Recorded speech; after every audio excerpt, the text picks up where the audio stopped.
go by real time. Call the meeting to order. We've got a pretty full agenda this evening.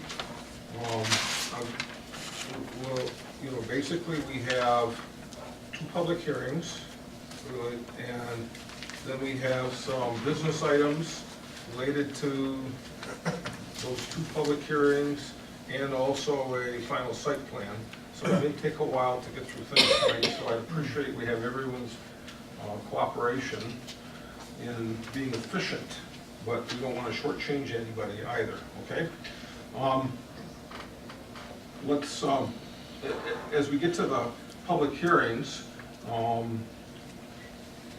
just tell you that if you have public commentary related to the public hearings, which is the Salem Springs development at Napier and Godfrey Center, the AT&T wireless cell phone tower over by 7 Mile and Napier, it would be best to have those during the public hearings and not use the time for public comment that we have available very shortly in the beginning of the meeting for that. I would rather have it to the topic, and that way it goes on the record in there. And then I will say that when we get to the end of the meeting, we have another opportunity for public comment. So if you stick around and there's some things you want to mention at that point that you don't feel were covered properly, we can accept any kind of commentary at that time also. So with that, let's have roll call, please. Doug Shepard. Here. Pam Merlo. Here. TJ McLaughlin. Here. Art Kahn. He's on his way. Casey Kelly. Here. Dan Vergari. Here. Carol Lewandowski. Here. Okay, we have a quorum, so we'll get started. The first item up is approval of the agenda. Is there a motion? I make a motion to approve the agenda June 16, 2014 as submitted. Is there a second? Second. Daniel has that. Okay. A motion and a second, so all those in favor of approving the agenda as submitted, please say aye. Aye. Any opposed? None. Okay, so we have a unanimous approval of the agenda. And so now here we are at item number 4, public comment.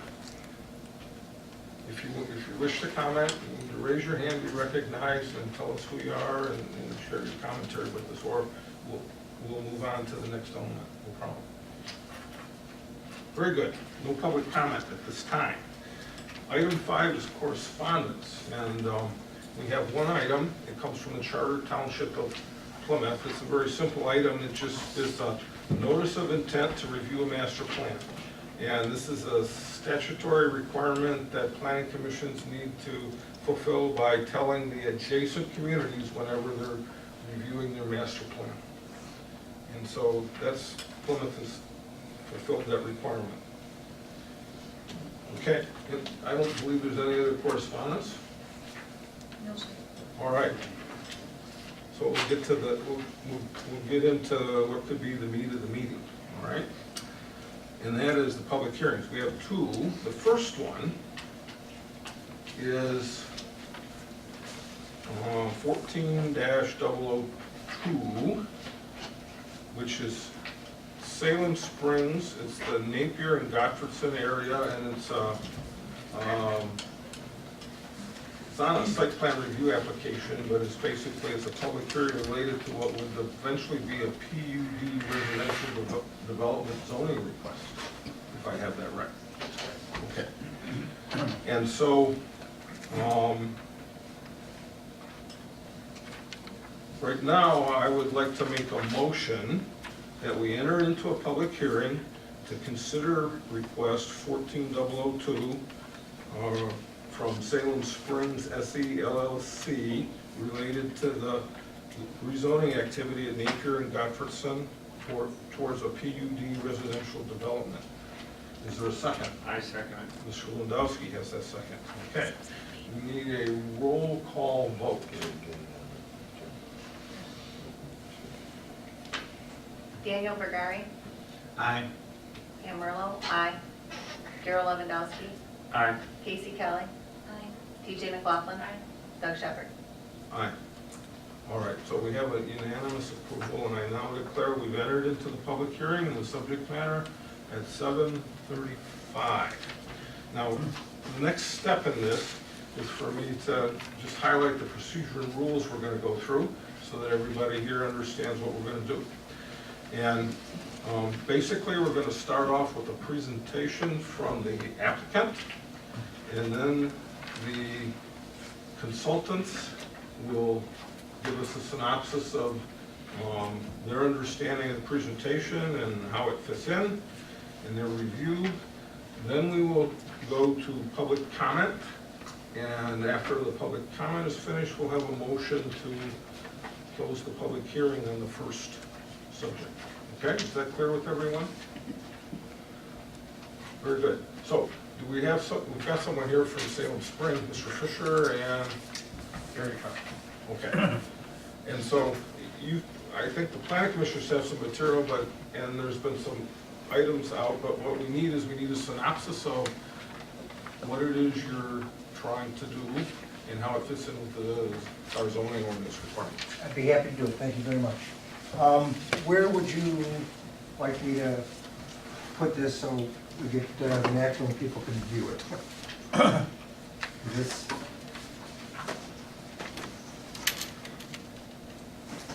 this going to work here to everybody get a chance to see it? Is it okay for the... That's fine for me. Well, thank you very much. My name is Stephen Fisher. I'm here on behalf of the petitioner.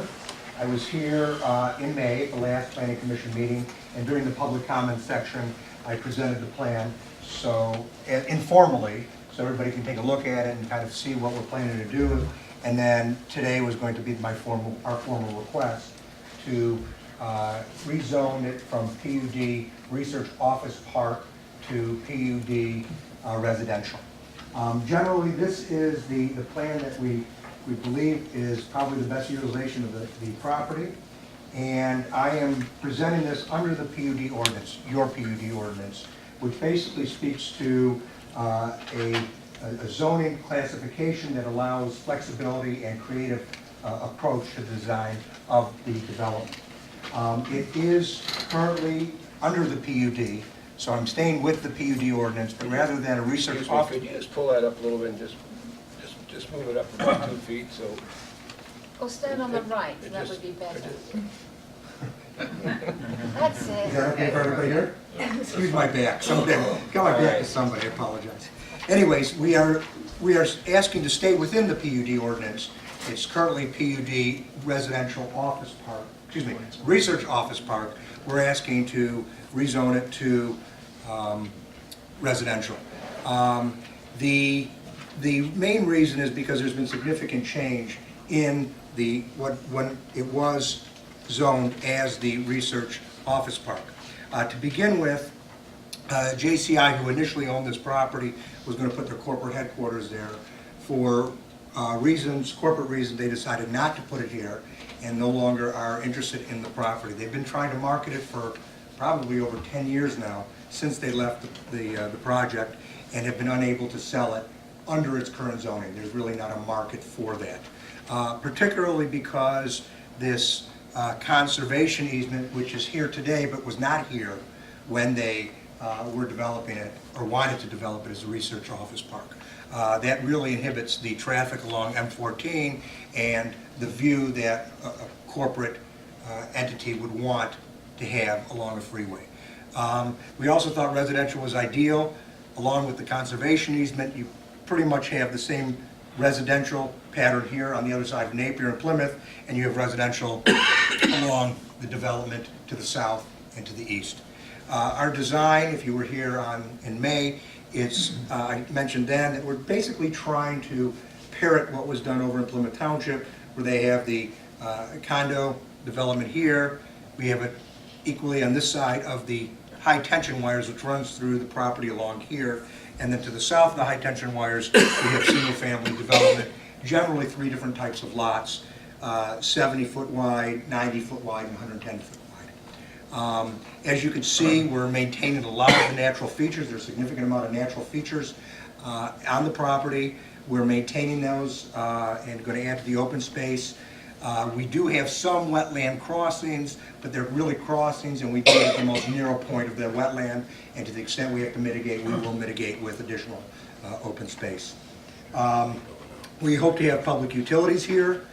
We are working on bringing the public utilities to the site. There's as I said before, there is no interest, as JCI try to market the property, for a research office park, but there is significant interest in the builder community. The builders, we've been approached by several different builders to develop the site for residents. One of the leading factors into that is its Plymouth Canton School District, which is a very good school district, and they want to build and develop here. There's a shortage of lots in the general vicinity. There is some development going on in the general vicinity, and it's doing quite well, and they want to add to that inventory. As I said before, it is compatible with the residential on the east, the south, and the west side of the development, and this will be maintained as a conservation easement. It already is recorded as such. That's the extent, and I'm merely requesting that the Planning Commission recommend to the Township Board PUD rezoning as residential PUD rezoning to a PUD residential. Thank you very much, and I'm happy to answer any questions anybody may have. So, Mr. Mayor, Thank you. We haven't had the opportunity to meet with the applicant and discuss the project and discuss the property in the past.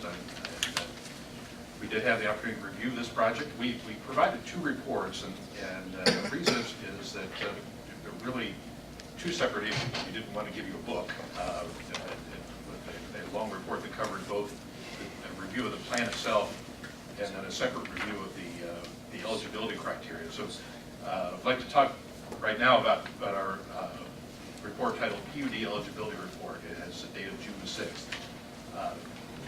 And the reason for this report is that the new zoning ordinance that became effective just last year, altered the way planned unit developments were handled from an eligibility perspective. Previous ordinance simply said, if you have enough acreage, over 80 acres or over a certain size acreage, that it could be considered as a planned unit development project. But was recognized that first of all, we have some of our special districts in certain areas of the township where smaller lots it may still be beneficial to consider smaller parcels of land as a PUD. The benefit of the planned unit development process is, as was mentioned, is flexibility. There's some ability to perhaps from the township side gain higher quality development than would otherwise be possible. On the developer side, it's possible perhaps to make some adjustments to cluster development activity and reduce costs related to roads or infrastructure. And also to have a little more flexibility in terms of the mix of land uses on a particular project. So it has benefits all around. And so with the new ordinance, instead of having a minimum lot size, we added a set of eligibility criteria. And you'll see, starting on page 3 of our report, those criteria listed in section 3. And the criteria are there in 3.01 through 3.07. There's 7 criteria. I'll just hit the headlines here. Basically, first one is compatibility with the intent of the special district. Second one is compatibility with the master plan. The third one is the availability and capacity of public services for the site and for the land uses. The fourth one is sufficient land area for the proposed uses, as shown on the plan. The fifth one is single ownership and control. That's simply that one entity is going to develop the property. The next one is economic or other impacts, just reviewing the potential impacts from the project. And the last one is additional eligibility criteria. This one is a menu of items to consider. That basically the developer needs to hit at least 2 of these, or meet at least 2 of these criteria. And The full menu is in the ordinance. We noted in our report the two that this project appears to address, and that is preservation of natural features and other significant elements of the site. And then the second one is simply titled Design Excellence, and that is that the project offers more in terms of character, the visual character, appearance, or arrangement of the development than would be possible to get, for the township to get under traditional zoning. And for that one, we simply quoted the section, the criteria language there. Your first job is actually to consider these eligibility criteria and to make a determination as to whether or not the project satisfies those criteria to be considered as a plan unit development. So essentially, it opens the door to the review process going forward from here. In all the things related to a plan unit development at this stage, you are a recommending body, and the township board is the ultimate authority. So you are making recommendations to the board that will then the board will consider and make a final action on. Because a plan unit development is as was mentioned, is a rezoning of plan, and so that is a legislative function of the township board ultimately to decide. Once you have looked at this question of eligibility and decided whether or not the project satisfies it, then the next step will be to look at the details of the concept plan or area plan itself. So with that, I'll be happy to answer your questions. Okay.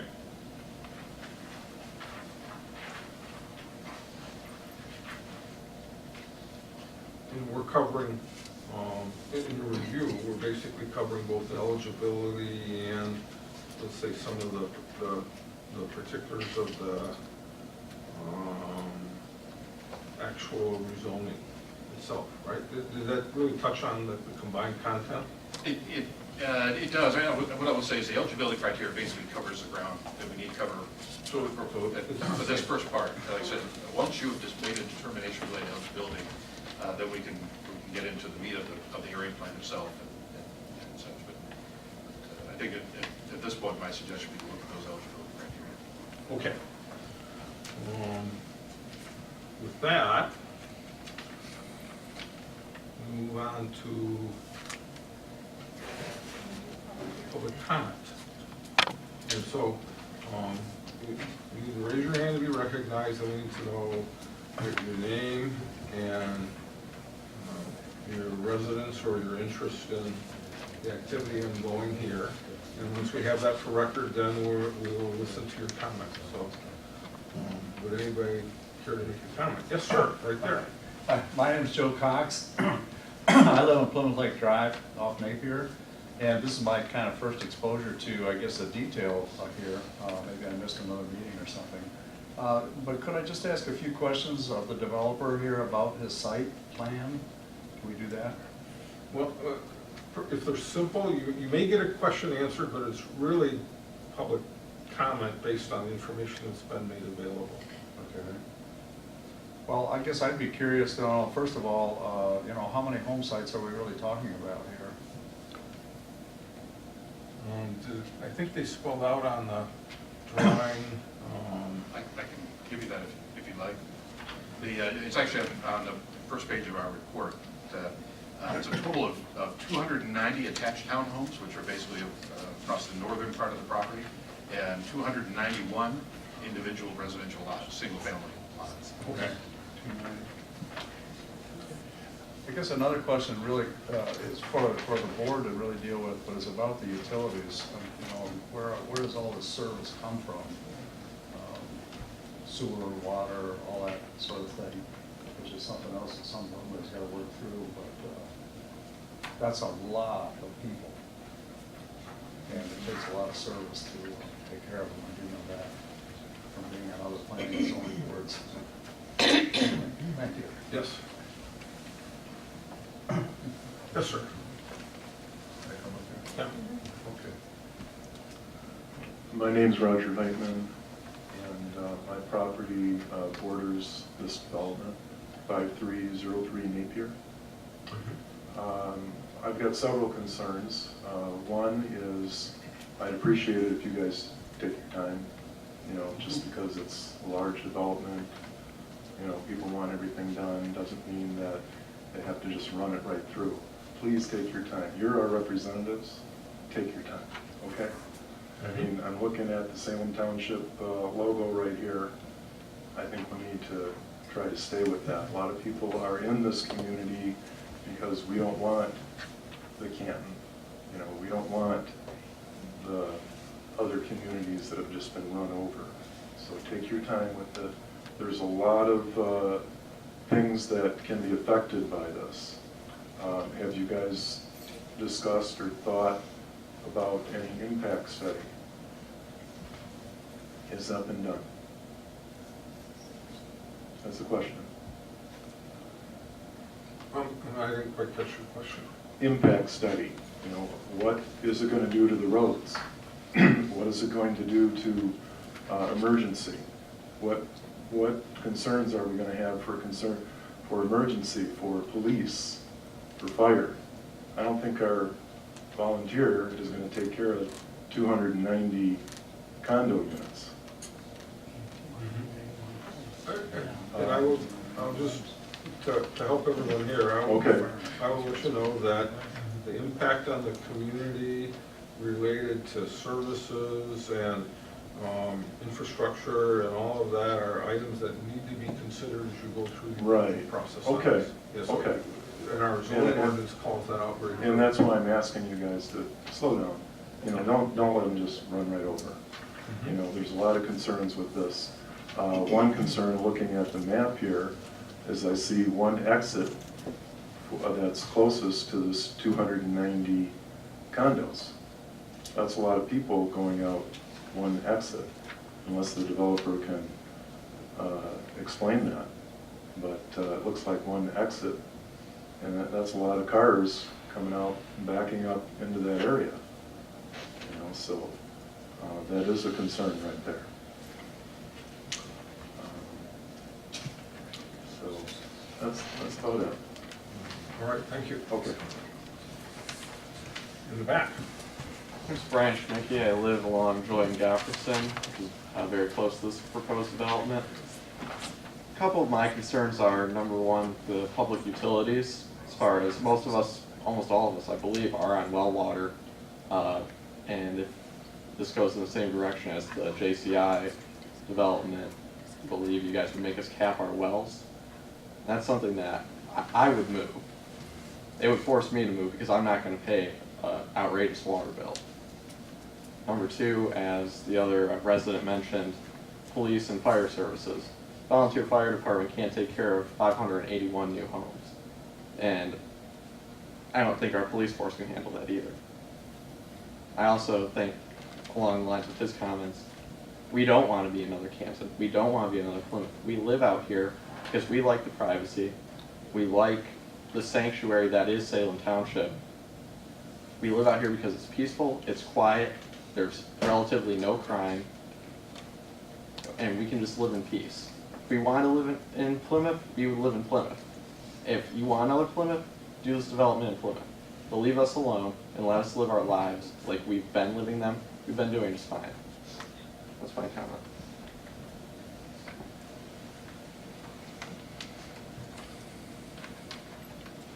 Yes. Hi, my name is Marcella Brown, and I live on Weed Road, between North Territorial and Brookville. Now, my question is this: what does this do for the township? In other words, why is this something that we would want to include in? I mean, we want 500 more families. Okay, if we take 500 more families, are they gonna? I mean, what do they do for us? Pay more real estate tax? What do we get out of it? That's my question. Thank you.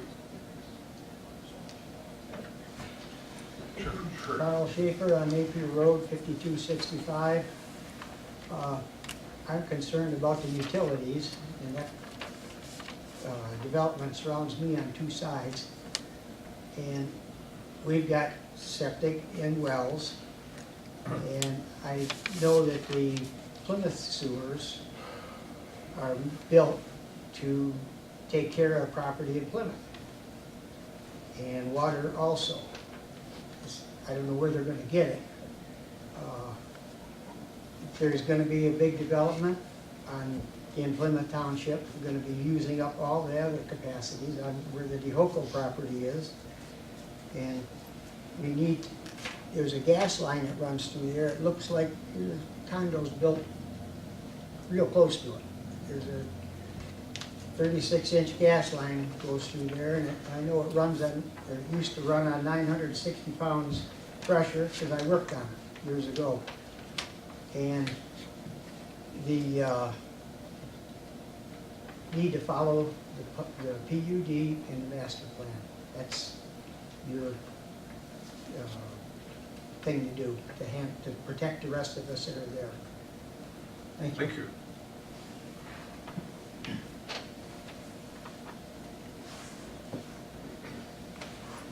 Other public comment? Yes, sir. Excuse me. Yeah, I'm Bill Young, and we have the property that covers the west boundary of the development. From parcel here, pretty well goes all the way down to the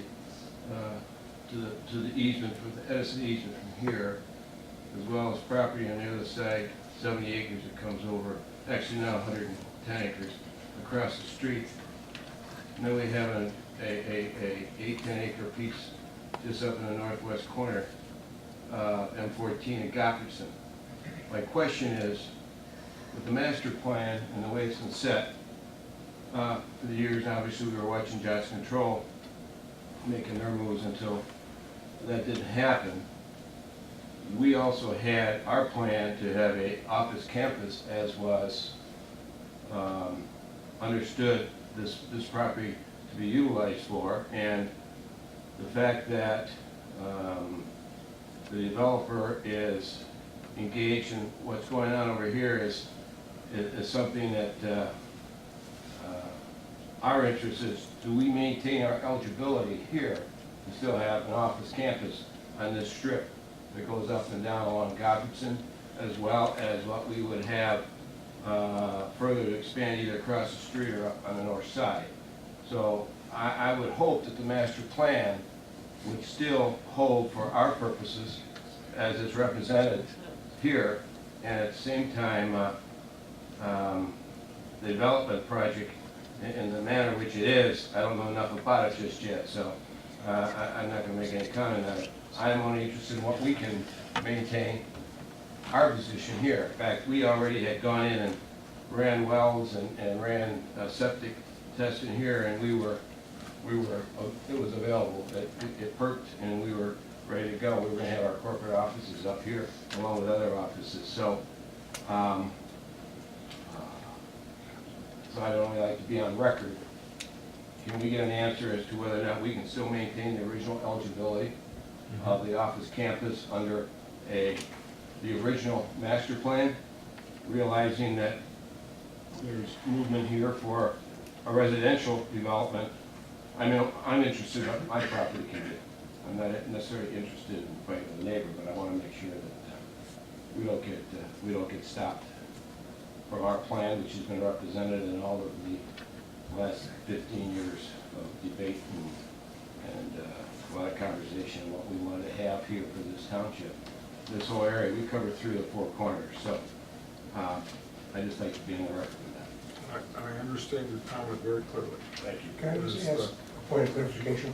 Which side of Gopherson are you on? We are on the east side here. The piece I'm looking at right here, this is Gopherson. Right. Yeah, we come in here, we cut across, we come out here. Yeah, we are not Actually, we're down asking, here. we're not asking to rezone your parcel. Yeah, we're asking. And I just wanted to, I hope that gets in the record too. Thank you. Yeah, oh yeah, we are just, so it's clear, we are not asking to rezone Mr. Young's parcel at all. Right. Thank you. That's clear for everybody, and I understand the comment as related to if the master plan calls out certain uses in a larger area right now, you have to consider the adjacent properties and their future uses according to the Right. master plan and not being incompatible with any change in zoning that you, and uses you put on this particular portion of that area. Correct. That's, okay, so I heard you understand very that. clearly. I just wanted to make sure that that hasn't drifted somewhere. The gentleman here has indicated he's interested in what he's targeted for. Yeah, we have no Okay, desire to rezone that. Okay. thank you. Other comments? All right. That's the end of public comment on this item. I'd like to make a motion that we close the public hearing on, and I'm looking for my piece of paper that says what that shows the application, but on this business item, which was item 14002 Salem Springs, Napier, and Gofferson, PUD residential development rezoning request. Is there a second? Ms. Kelly has the second. We'll do a roll call vote. TJ McLaughlin. Yes. Casey Kelly. Darrell Lewandowski. Yes. Pam Merlo, yes. Daniel Bergari. Yes. Bart Kahn. Doug Shepherd. Here, and yes. Okay. So we now close our public hearing at 8:01 p.m. So we're not done with public hearings. All right. The next item is 14003. And it is a conditional use application from AT&T Wireless. Mr. Spencer is their agent, related to a proposed cell phone tower in the general area of 7 Mile and Napier Roads in Salem Township. And we have an application on file, and there's been some information provided and available.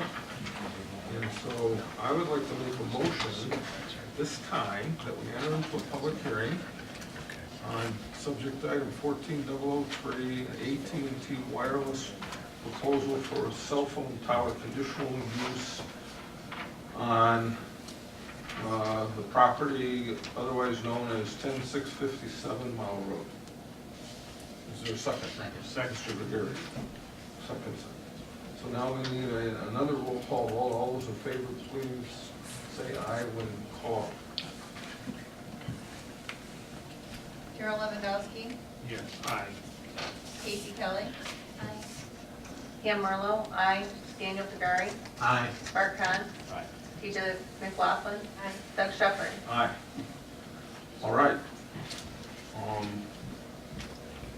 We're opening the public hearing at 8:03 p.m. And we'll follow the same procedure we had for the other public hearing, so I won't go back through it. So right now, the next step is a presentation from the applicant, if you will. Good evening. I'm Jay Spencer from AT&T Wireless.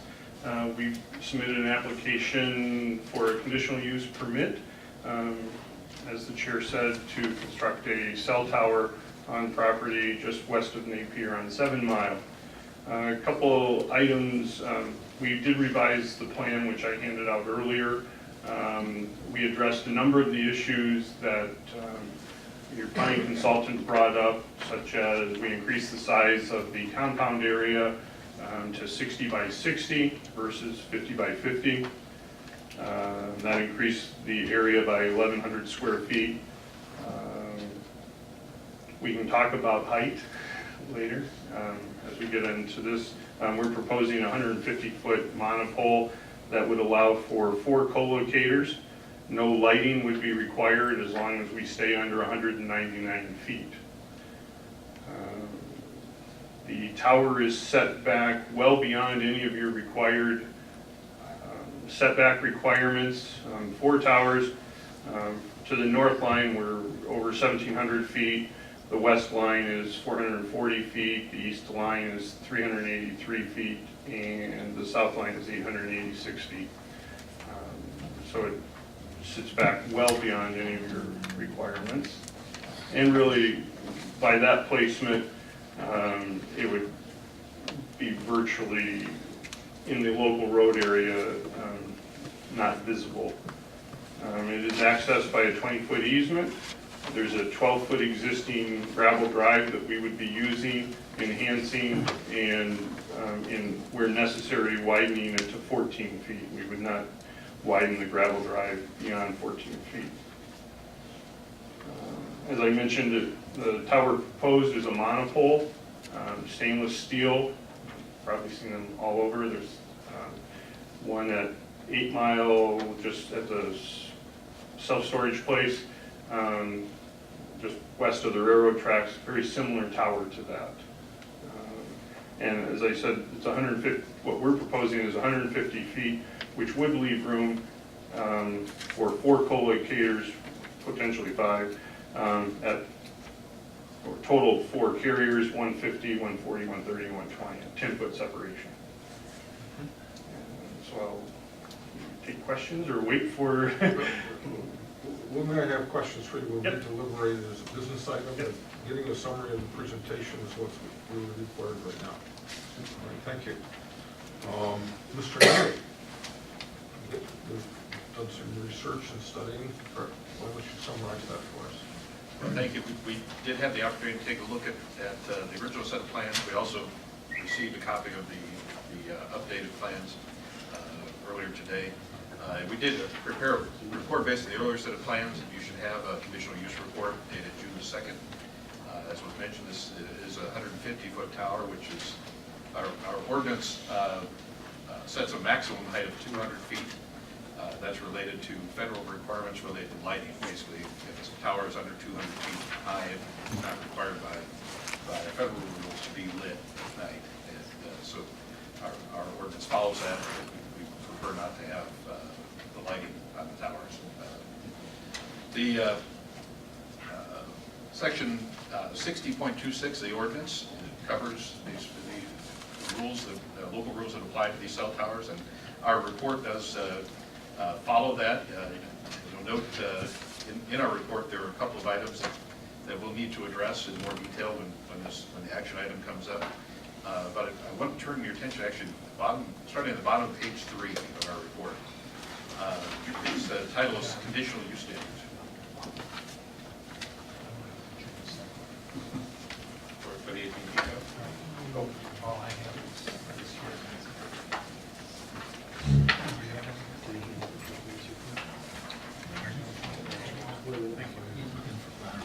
Thank you. Well, this page 3, this section of our report called Conditional Use Standards. What we've done here is we've listed out the standards that specifically apply to this type of cell tower unit. And you'll see that there's 8 criteria on page 3 and 4. It talks about the height of the tower, proximity to surrounding residential districts and dwellings, the nature of the activity around this property and how it may be affected by the tower, topography, tree coverage, the design of the tower and the ground enclosure, how they're getting into the property, ingress and egress, and then the last one, 3.08 there, availability of suitable existing towers. And this is one of the items that's a requirement of our ordinance that the applicant provide information related to why existing facilities in the township can't be used, why this is a necessary addition for this tower to be located at this particular site. So those are the criteria that we'll be looking at when we get to our action item on this one. And with that, I'll be happy to answer your questions, Chad. All right, thank you. So with that, I'd like to move on to public comment related to this proposed conditional use.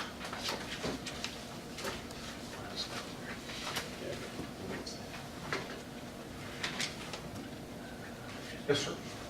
Curtis Rittenauer, I live at 10601 7 Mile, right across the street from this address. You said we wouldn't be able to see it from the road, and I'm not quite understanding how you don't see a 150-foot tower from the road. But I'm wondering what, if there would be some kind of conditions put on this property for beautifying, that you usually put buildings out, there's usually power going to something like this. And the tower itself, if it would have some kind of camouflage on it or something like that. So we wouldn't be able to see it. We were already looking across at the sanitary landfill, and the tower would be kind of in front of that, so my comments, wanted to stand and speak. Thank you.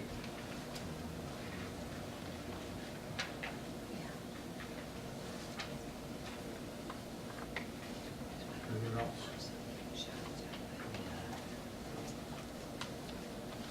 Okay, that's the end of public comment related to this item. And so I'd like to make a motion that we close the public hearing for item 14003, AT&T Wireless's application for conditional use of and placement of a cell phone tower at 10650 7 Mile Road. Is there a second? Second. All right. Very good. We need a roll call vote, and please answer in the affirmative.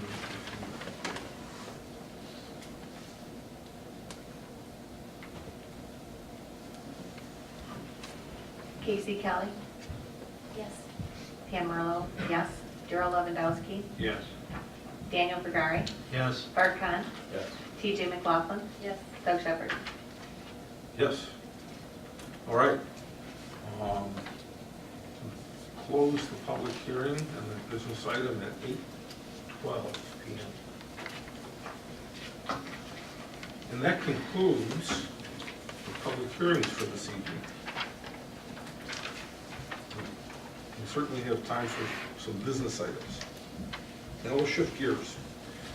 And the first business item in front of us is 12-004, which is St. Mary's Coptic Church at 5180 Dixboro Road, and they have a final site plan they've submitted for review and hopefully our approval. So, because we've already given a preliminary site plan, I think, if I'm correct on the procedure, we really have the materials provided. Do we need a presentation from the applicant? In this case, I would recommend it because there are some significant changes that they've made in response to your previous comments, and I think it'd be good to hear from them as to what they've done. Okay. All right. So then that's the way we'll do it. Is we'd like someone from representing the applicant to give us an overview of, let's say, the improvements that have been made to the site plan. It's been almost a year now. Maybe even a little longer than a year since we did the preliminary site plan. Thank you.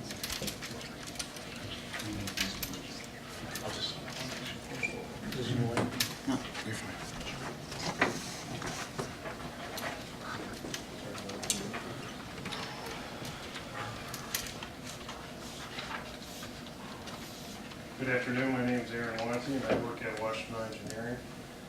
Some of the changes that were made to the building since the last time that we've given a presentation is the size of the building has been shrunken down to smaller. And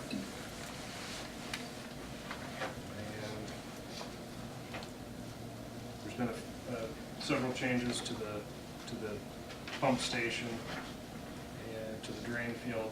Actually, those are pretty minor. There's been no landscaping changes at all to the site plan. That was one of the major items that was handled during the preliminary review process.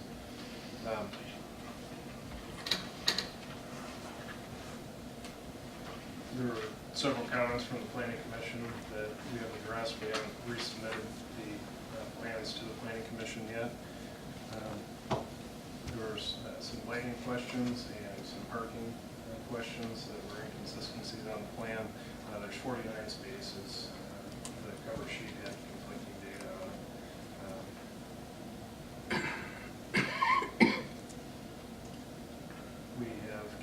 our type 2 well permit from the Washington County Environmental Services.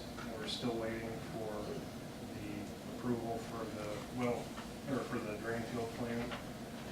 We received comments from the Environmental Services for the drain field. We revised the plans and resubmitted them. We're waiting for their approval. Hopefully that'll be soon. That was about a week ago that we had done that. On Friday last week, we have received a review from the Road Commission for the driveway permit. They had one comment, and the change that's going to be required to get that up to snuff for them is going to be remove the boulevard entrance, any of the boulevard that's within the right-of-way. And that's a very minor change, and hopefully we'll be able to get that back to them very shortly. We would like to ask for, I believe it's conditional approval of the final site plan. Once we get the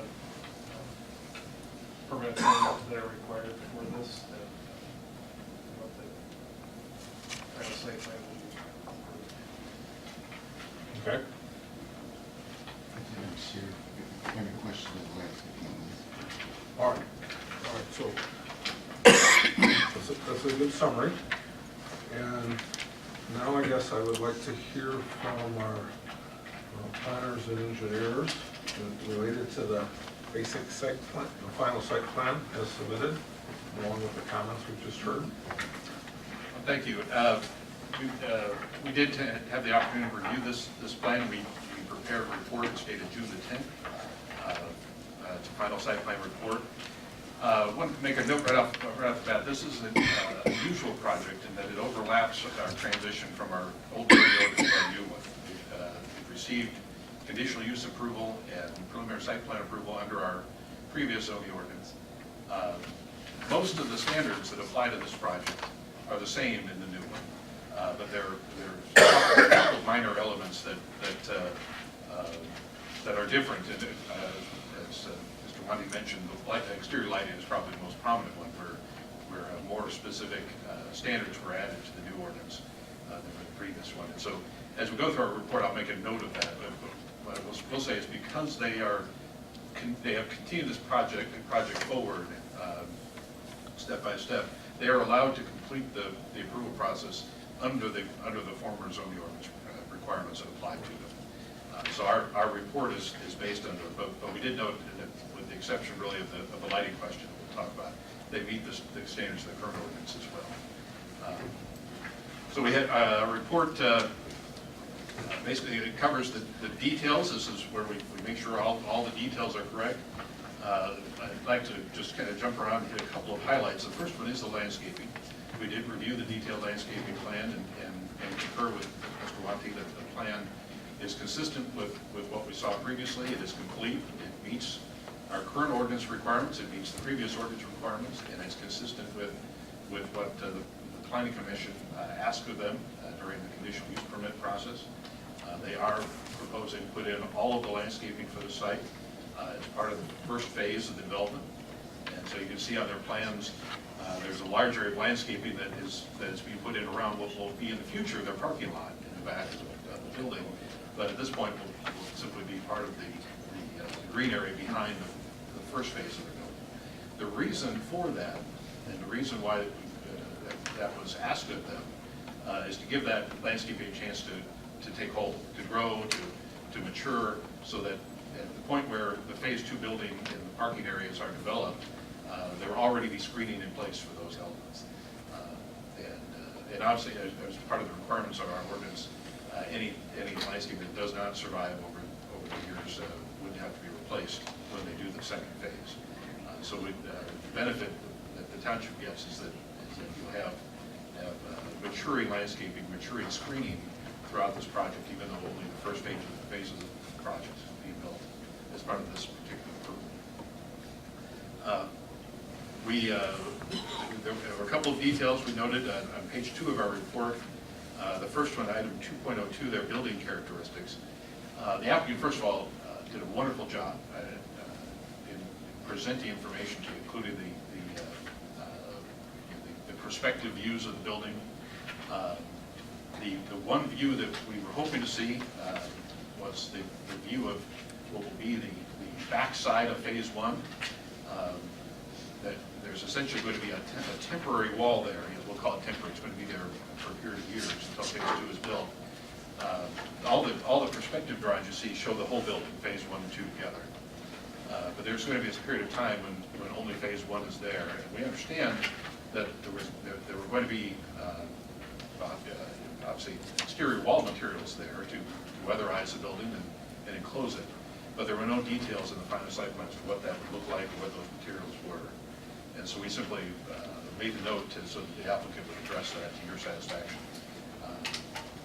The ordinance simply says that it's to be decorative, it needs to fit the character of the building, and so there's a variety of options that you just need to know what they decided to do. The exterior lighting detail, part 2.03 of our report,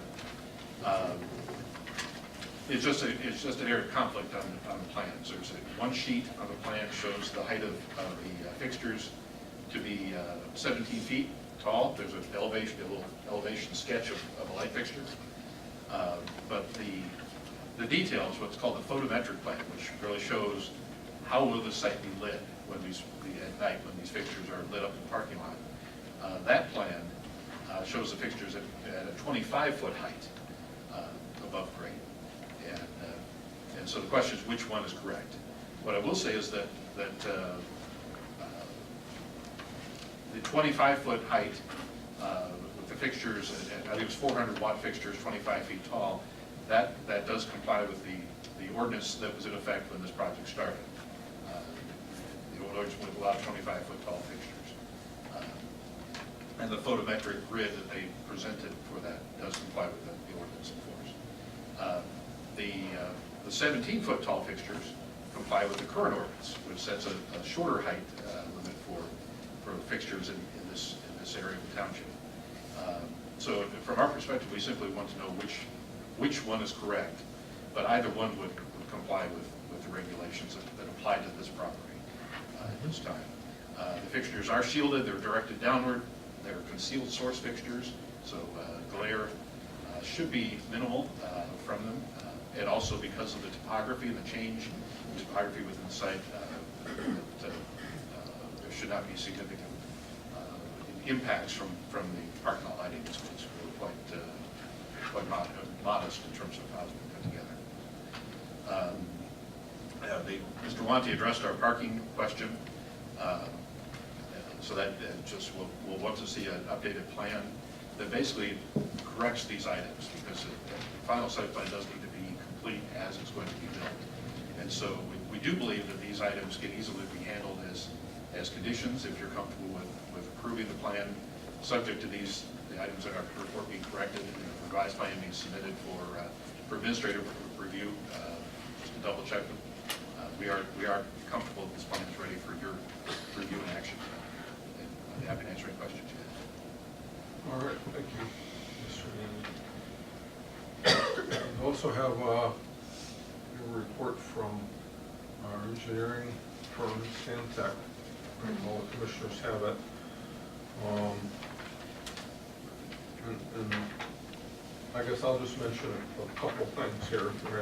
I'll give you a simple synopsis of it so everyone in the audience understands what's going on. They point out as well water, and they're going to eventually need a permit from the health plan department before you get final site plan approval. You also need a health department permit for the septic. I do have the well permit, I do not have the septic. Okay, oh, they've got that now, okay. And then there was a suggestion that the dry fire hydrant installation be reviewed by the fire department. I haven't received any word back yet from the fire But department. we have that in process. Yes. Okay, so that's good. And then the engineers talked about the taper lanes on Dixboro Road and needing review and approval from the Washington County Road Commission, which I understand you have underway.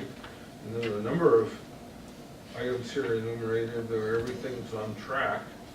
And so the, you know, the bottom line from the engineers were, they feel comfortable granting approval contingent on the above being the items that I just enumerated, okay? So that's the report from the engineers. So with all that information in front of us, it's time for the planning commission members here to get engaged and ask any questions that are pertinent of our experts or the presenters related to the business item we have in front of us. Who'd like to go first?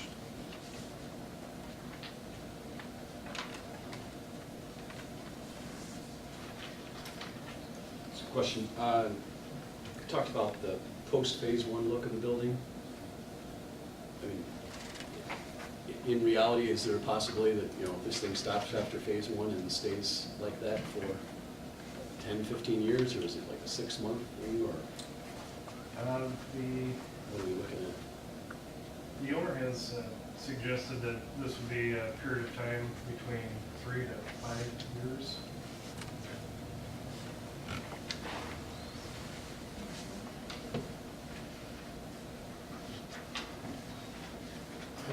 And the wall will be vinyl coordinating color with color of the brick.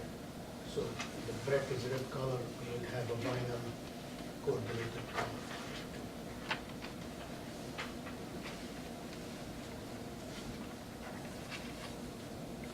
Anything else, Mr. Can? Have we seen what the building looks like at the end of phase one? Do we have anything that shows that? This is the end of, at phase one that we're looking at here? I thought Mr. Nanny said that this was, this was 1 and 2. This is at the end of 1 and 2. Yes, this is a complete building. This is, I think that this is the line where they cut it off. Okay. So we don't know. If you look on the second Yeah. page, I think the end of phase 1 is where the east-west roof line breaks and steps down. They also, I believe, show it on their floor plan. They show the break between the two. Do we have that somewhere? And that's what's shown. Oh, so it's even everything. Okay, so this dividing line is at this wall? That plane right there is the dividing plane? This gentleman has pictures right here. Yes, sir. Yeah.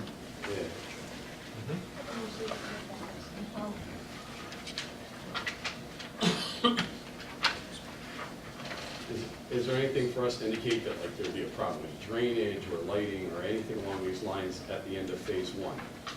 That's an excellent question, if I may add. As we review the plans, whenever we review such plans, we review it as if nothing else will happen beyond this. And so from a planning perspective, we are comfortable that the site functions if phase 2 is never built.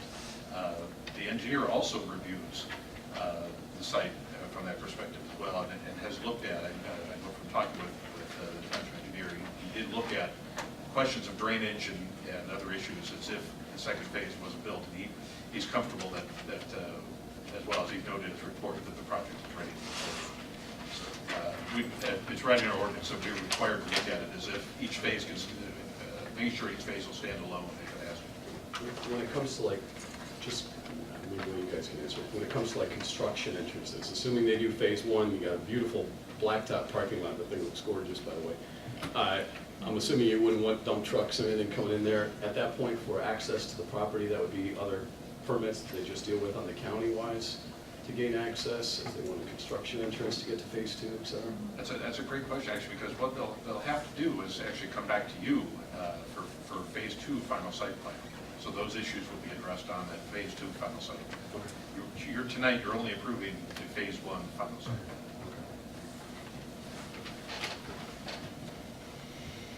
Anything to add on?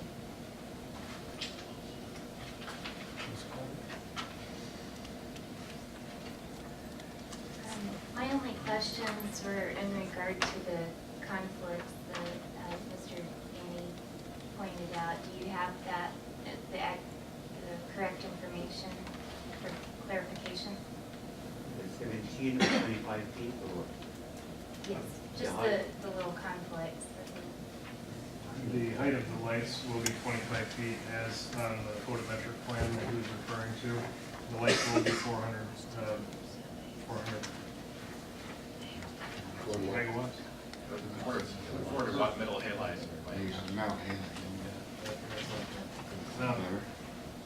And the parking spaces, that's 49 units in the front area only.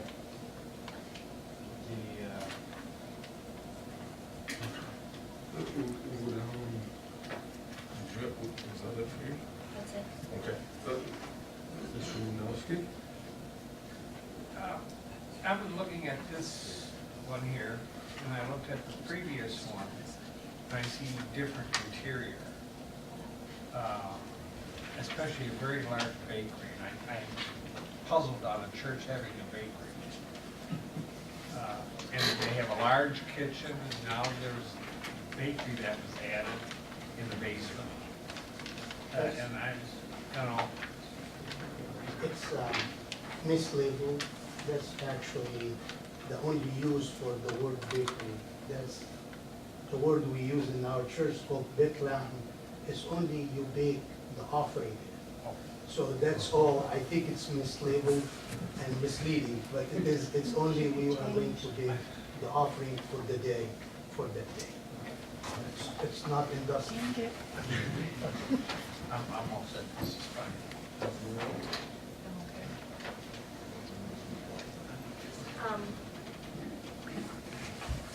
The back of the building, it looks like most of it is 3 stories because it tapers down.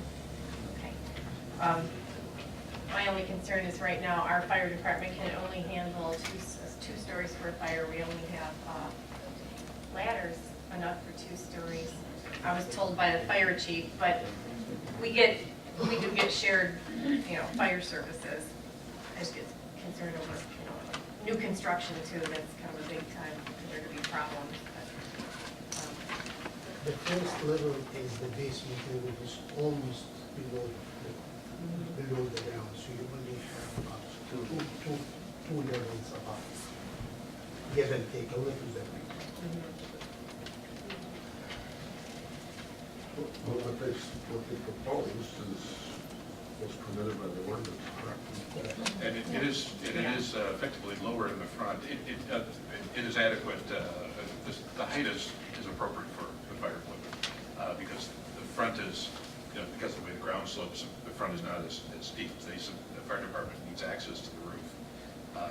And yes, it is a little taller in the back because of how the topography works, but the building does satisfy requirements for access.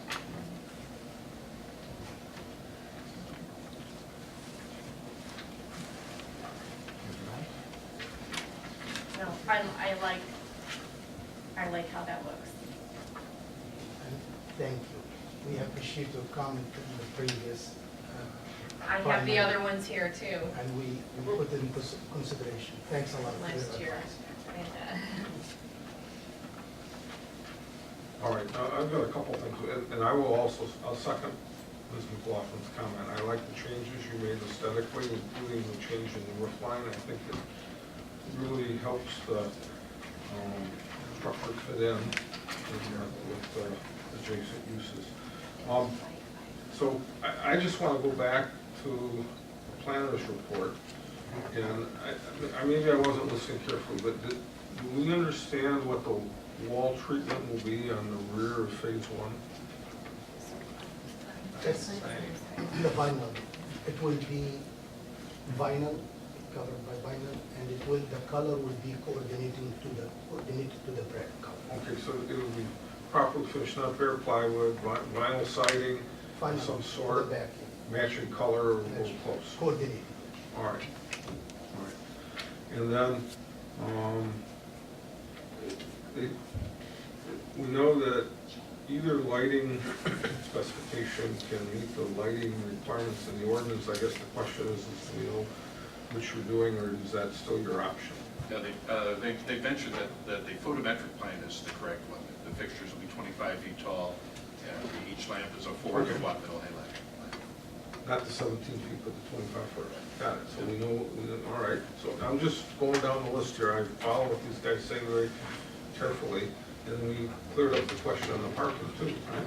And what I will say to this, is just as mentioned, kind of for Mr. Monteith's sake, I think mostly, is that all of these details that we've discussed tonight need to be on the plan, whether it's notes or items on the final set of plans that will be presented, if it's approved conditional tonight.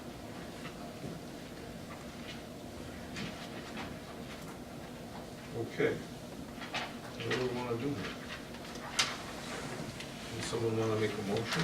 I don't have a list in front of me. Pardon? I don't have a list in front of me. All right, well, okay. I want to try a motion here, and I'd like to make a motion that we approve the final site plan with the, let's call it the clarifications that were given this evening. Contingent upon the receipt of all of the necessary permits and the fire department review as specified in, very clearly in the letter from Stantec Engineering. I'll second. We have, You're did we gonna, miss something? you're gonna want to say, the planning commission approves final site plan 12004, and the address is 5191 Dixboro Road, contingent upon meeting the conditions of the planner in his letter of the date, the planning and the engineer letter, all applicable permits from the county and fire department approval, and that will be for administrative approval. I think you have it, except for I would recommend we include the planner's report, just Planner's report. add the items that you noted here addressed on a revised final site plan. Yes. Submitted for administrative review. Okay. And then, should we set a time limit on this also for those permits? No, he says he's applied. I only am missing 2, and he says he has applied for them. He has to start construction within a certain amount of time, or this approval goes away. And once I have everything in place, final date is set, then I send them a letter saying what time they have to start. So the ordinance really sets the timeline for this Well, one. okay, so when does construction have to start? I think it's within a year. I'll have to check the ordinance, I'm not Oh, sure. all right, we're working to the deadline from the extension on the conditional use. The conditional Is that use correct? and the preliminary approval expires August 16th. Now you have a new date. Once the final plan, the revised plan has been administratively approved, there'll be a date. And he will have X number, a year, I think it is, I'm not sure, a year from that date to put a shovel in the ground. Okay. So we don't need to add a deadline, we already have plenty of deadlines. So I believe you read the motion I wish to make.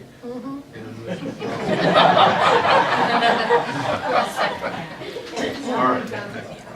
So now, with that understanding, let's go to the roll call vote. All those in favor will respond affirmatively and call. Pam Marlowe, yes. Bart Kahn. Yes. Darrell Lewandowski. Yes. Casey Kelly. Yes. Daniel Vergari. Yes. TJ McLaughlin. Yes. Doug Shepherd. Yes. So we have unanimous approval of the final site plan, subject to certain conditions. As soon as you All get right, the thank you. final state will go from there.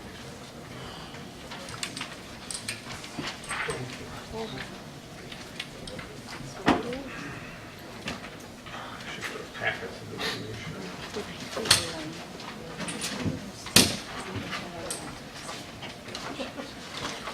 All right, the next order of new business is to tackle the Salem Springs, Napier and Gosperson PUD residential development. And there's 3 elements to this. There's the PUD eligibility, which we were try and handle it completely first, and then we'll move on to consideration of the residential PUD. And that will actually involve some discussion related to the area site plan.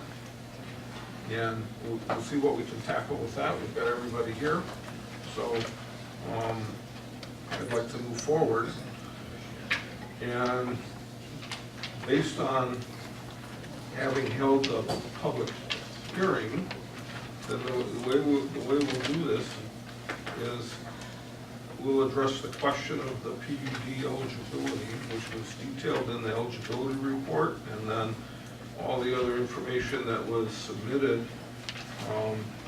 the application and the plans and the comments that were made tonight need to be considered in the context of the eligibility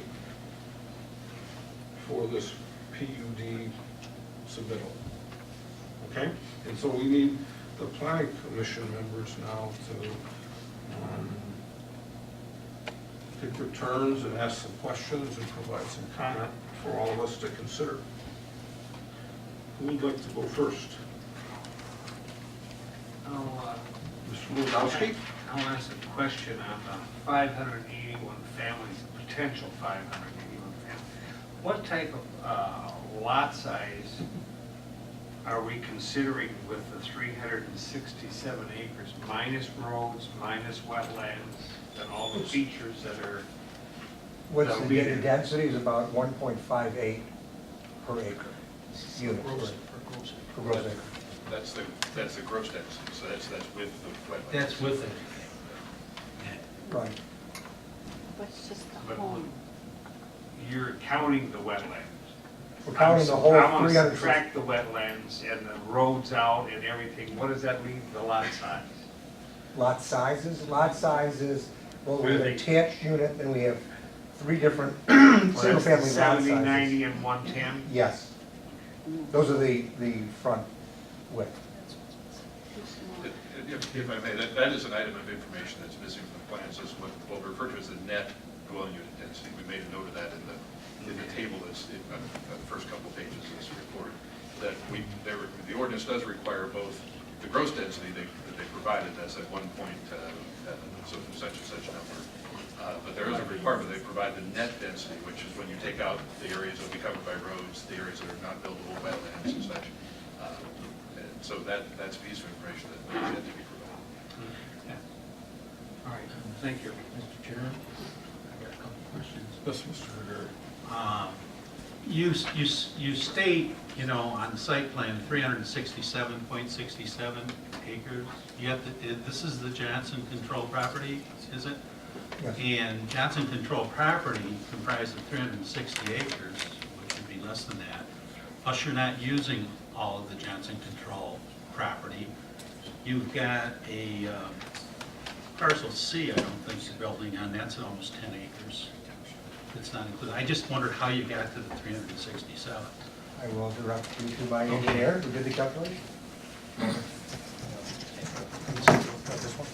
You want to try that? No. The primary parcel, I'm Gary Tressel of Hubbell, Roth and Clark on behalf of Shostak. The primary parcel was actually about 362 acres, okay, in the beginning. And then you do have this 8-acre parcel that's up here in the ramp entrance, and you have 5 acres over here. So what we've done is we've added those together because they are all Johnson Control properties. And then what we did is take out the right-of-ways that have been taken for the roads to come to the 367-67. Okay, that is how it was determined, is to take all the properties through the process and identify the gross acreage after right-of-way dedication. So you're basically including acreage that you're not going to develop right now. Up in the northwest corner there, that I think it's 9.88 acres, right where your hand is there. That's part of the old Johnson Control property. This is 8 acres, and it's covered by substantially by a pond, and has it has 3 easements that come across that could potentially be roads to it in the future. There's no plan to include that at this time, but it would come under the PUD residential. So. And in Darrell's question, I did compute the acreage when you figure out the housing units, not the townhouses. And I think it comes to 5 units per acre. When you figure the land that's designated as lots, the 3 different size lots that you have, if you take their dimensions, put that together, figure out the acreage, you come up with 5 units per acre in that. The townhouses, you don't have anything designated as far as what those lot sizes are or anything, so there's no way to compute that for us right now. But I would imagine that would be even more dense. So it is, the density is, there's a lot of density there. Yeah. That's information we will provide in the area plan. Sure, I realize Yeah, that this site plan is preliminary. Yeah. And subject to change. Right, that would all be under the area plan. Right, but I just want to make those notations, just to further clarify it for our position as the number of homes. I think we have to take a look at the traffic flow and all those other considerations, the fire and police, and all Right. that down the road. That's all part of the process as we go through. Well, actually, it's reducing the traffic because Johnson Control had 5,000 employees coming here. With our homes, it'll probably be roughly 1,500 people. So we're actually reducing the travel with about 3,500 less people. But you're going to be unique to the township as far as density. This is. Well, but this is the urban service district. Yeah, right, Right, I realize yeah, that. yeah. I realize that. I'm just, pointing that out. Yeah, but there's less people than what it's currently approved to be a research office park, which Johnson Control is projecting 5,000 employees. We got to 367 acres, 367. You said that included the easements for the roads, did that include all the interior roads as well? No, it does not. We're gonna go back and we're gonna separate out the interior roads, and give you the net acreage so that you can figure out the units. And the way I understand it, we'll be back in July with that information. The July 21st meeting.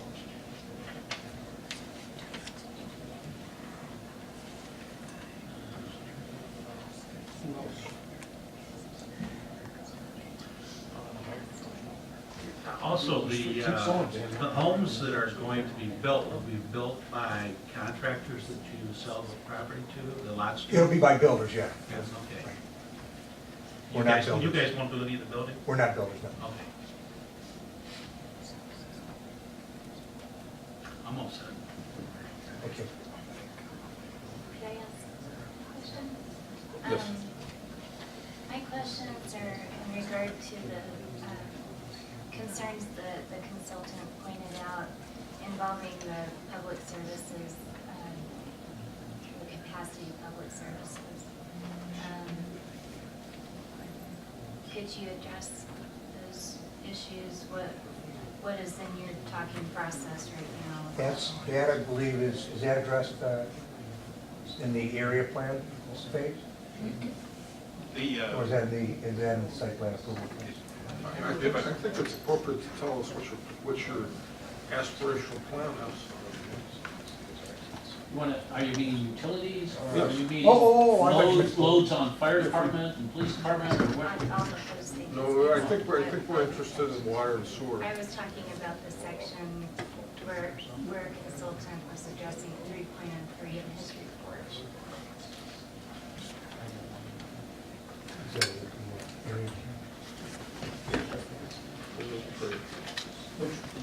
the top.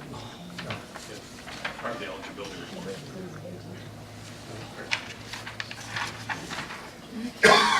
The public utilities are being, there's ongoing discussions with Plymouth Township, as well as there's, Township has been involved with the Yucca plan, the extension of the Yucca plan. Which one of those ultimately occur, nobody knows at this time, but the notes will be made that it will be sort of the public utilities.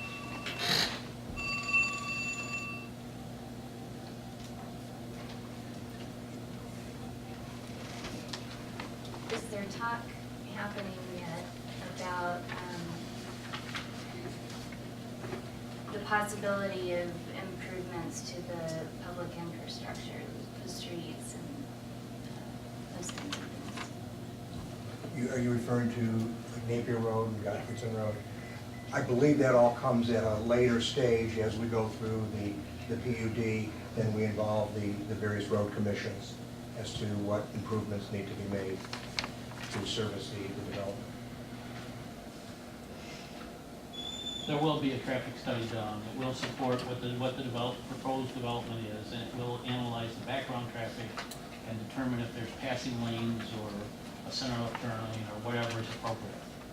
Okay, infrastructure-wise, you have an ordinance that requires you to be on a paved road, so there's gonna be some paving on Joy Road, because we have 5 entrances to get in and out of here.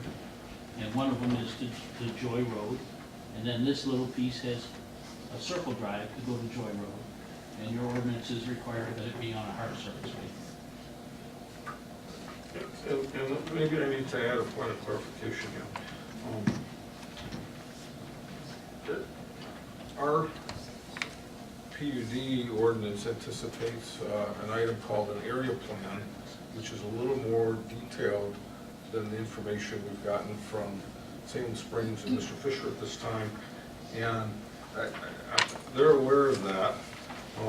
There's, in the area plan, there was a list of about, 17 things that would be additional points of information that would help us understand very clearly what they're doing.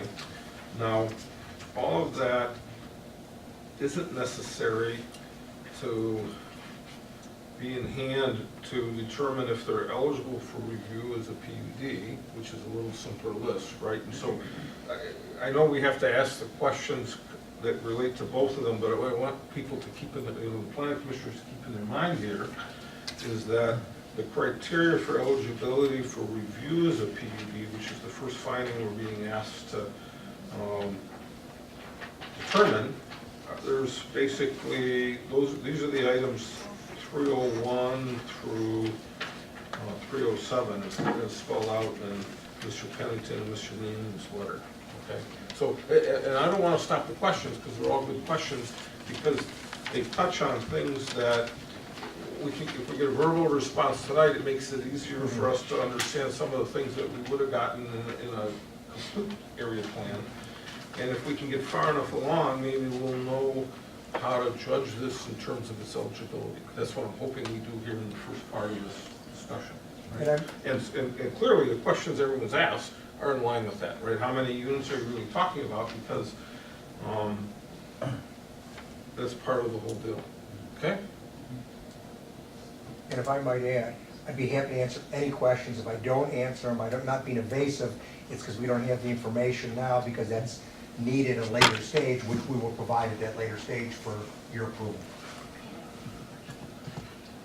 You fellas are familiar with the project over Napier Road. Seems to be pretty popular these days. We've got a development up in Lyon Township off of Napier Road, the builders building some high-end homes, and then we've also got a development in Canton from Toll Brothers off of Napier Road in the Canton area. And we'll probably be taking a look at benchmarking that as far as houses per acre and that type of thing when we go through this process.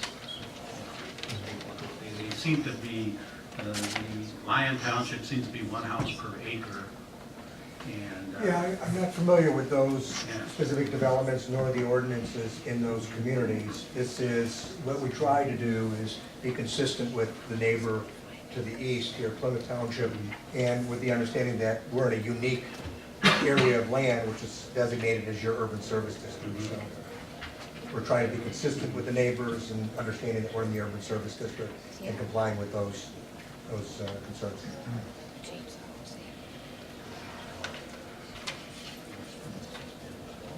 What's the price range of the townhouses and homes do you anticipate? Nothing's etched in stone. We believe this to be what we call high-end residential, particularly because we're in a very favorable school district. And we've already gotten some calls on different developments in the area that are looking to move up. And generally the calls we're getting are from people that live in the general vicinity, that have a home, that have their family has grown. They want to move to a larger home, stay within the Plymouth Canton School District, and they have, and they've grown as a family, both financially and number of people, and can afford a higher ed home. We expect, again, rough numbers, on the single family from as low as $320 to as high as maybe $500,000, maybe more. On the condos, what we're expecting that to be is a couple that is downsizing because their family has grown and moved out of the house, but they want to stay in the general vicinity, and they can afford some of the nicer amenities. So the homes aren't as large, but they'll have nicer additions to it, and they'll have more money into the house. So that might be between $300,000 and $400,000. And those are like 4 units together? Is there? Generally, yeah, there's 3 or 4. Now, on this note, this says limited multiple unit housing. Is this note here?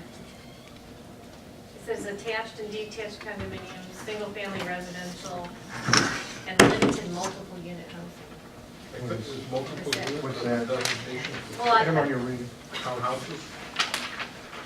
Yeah, the fact you have 4 together would That's, cause the okay. ordinance is concerned. I thought that would have been the attached condominiums. Yeah, the plan they've shown, and what we reviewed was basically 2 types of residential. You see, single family and individual lots, and then the attached townhouses that we asked. Apartments. Oh, no, no.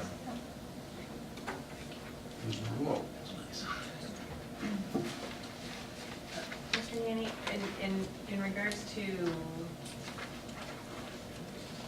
the report in section 3.02, compatibility with the master plan, it says that we may recommend approval of a PUD project that is not entirely consistent with the master plan upon determining that conditions have changed significantly since it was first designated as a research technology land use. I've heard about the economic research and increase in demand, the inability to sell. What other conditions would be eligible to say the conditions have significantly changed? What else are we looking for, or should we have?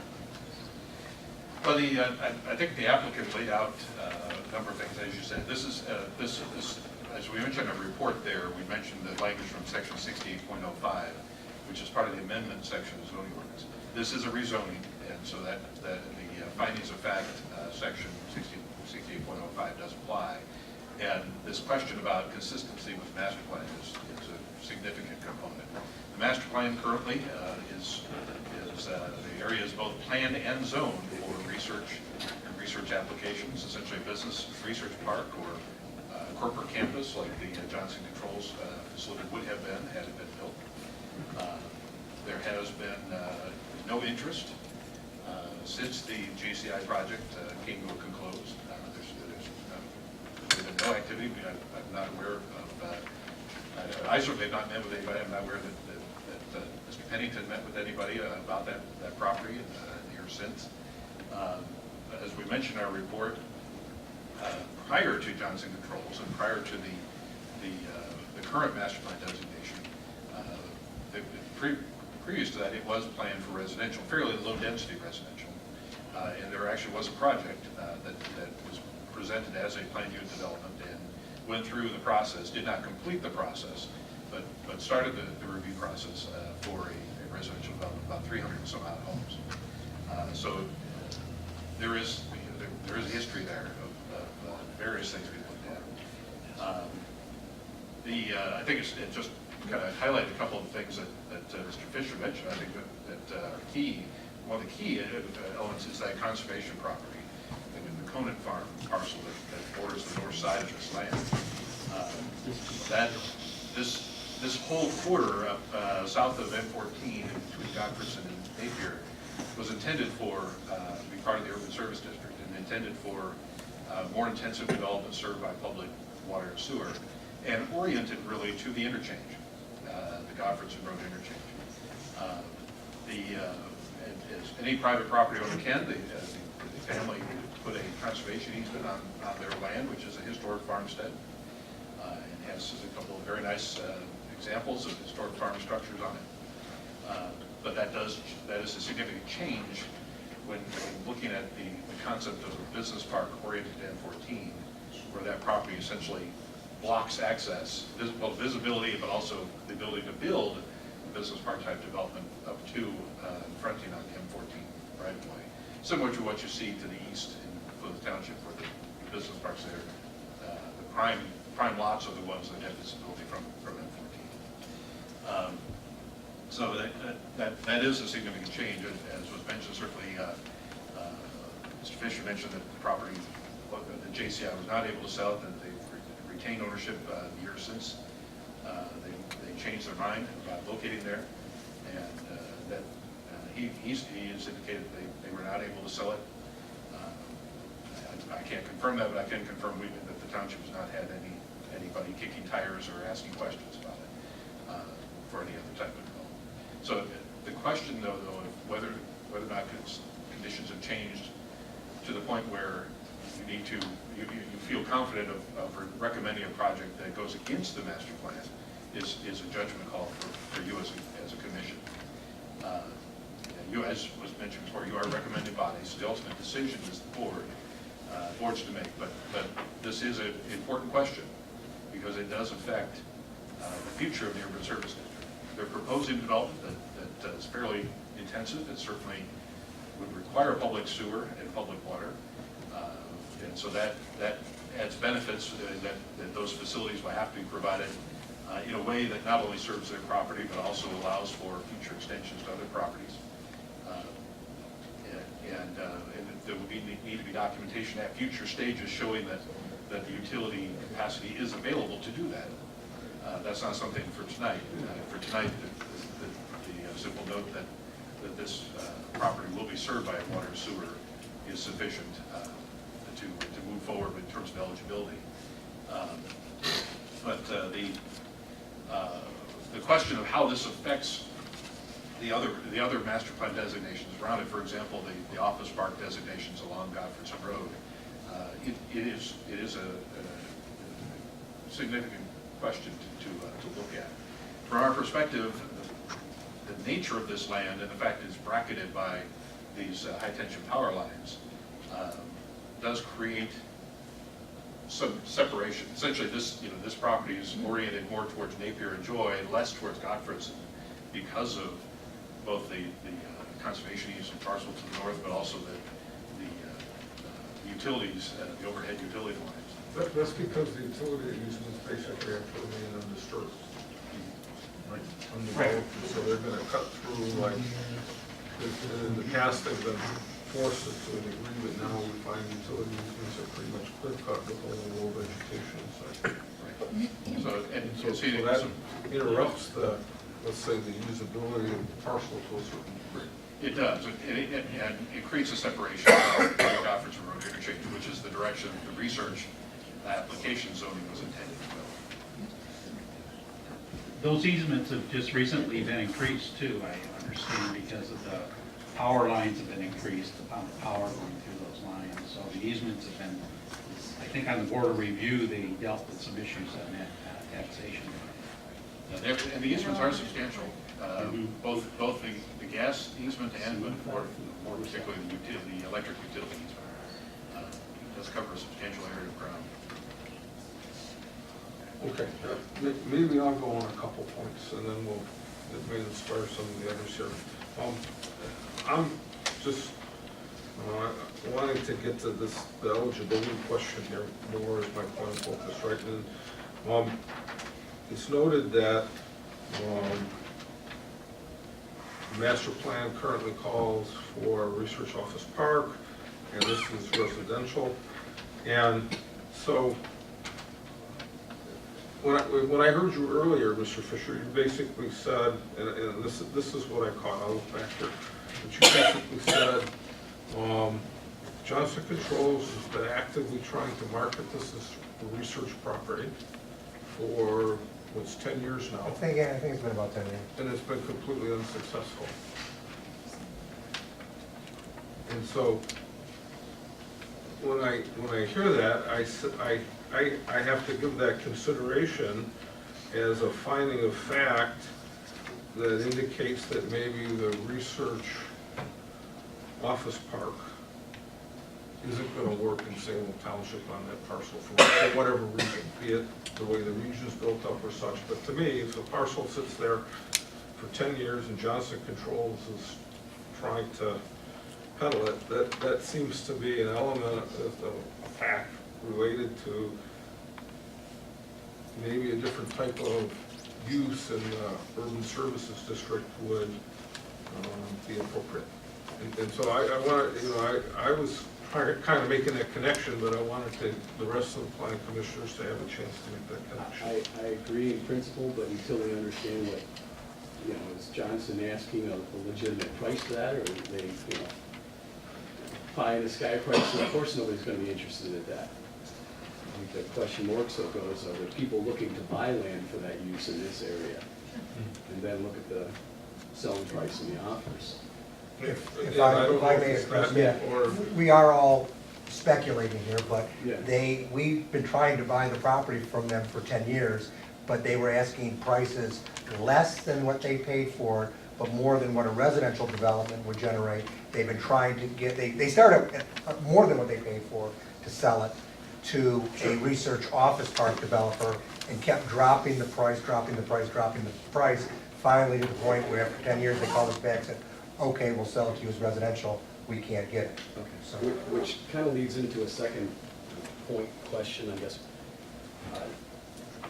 Salem put together a business case, and they have so many homes, they're going to get so many dollars per square foot for a finished home, you know, selling it to a residential buyer, and there's a cutoff for them, a high-low over-under number that makes sense to them. And just looking at some of these properties and knowing some things I've gone through, shapes of property is concerned, how much frontage they have on the road is concerned when it comes down to the actual ordinance.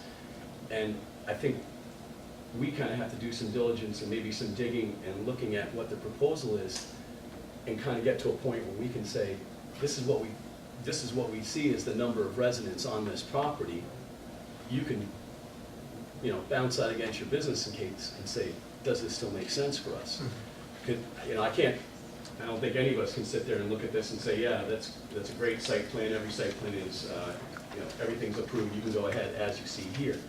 And what I hate to see happen is we go through this, we say, great, gets rezoned, you guys buy it, then you come back with a plan and we look at the plan and say, well, you can't do this, you can't do that, you can't do this. You know, you can put 5 homes on this 300 acres. And then all of a sudden now you're stuck with the property for however long. Yeah, if it's 5 homes, we would definitely have problems. So I you know, I guess what I'm, you know, it's a catch-22 here. And I think we have to do, just because of the sensitivity of it and where these guys are, it's not Johnson coming to us saying this, it's not the owners, it's a prospective owner of this property. You already own the property, do you? We own the property. You do own the property? Yeah. Well, I hope it works out. So do I. Tells you what I know. So do I. If you're saying 5, I'm in trouble. Yeah, okay. No, we own the property. Because, I mean, just, literally, just looking at this, I mean, I understand. I know in Salem, you can't have a property that, you know, spreads out, goes odd from the road, you know, things like that, unless it's over, help me, 10 acres. You know, it can be an odd-shaped property, yeah. Yeah, the market here, it's to address your concerns. One, we do own the property, so we've taken on the risk of number of units. But the way we look at it, I've been in the residential development and building business for some time. We've sold our company, my building company, so I'm not building anymore, I'm just developing. But generally speaking, this is a high-end residential. The high-end residential is going to require certain features to it that in order to justify the price of the home and the price of the lot. And a lot of that is preserving the natural features.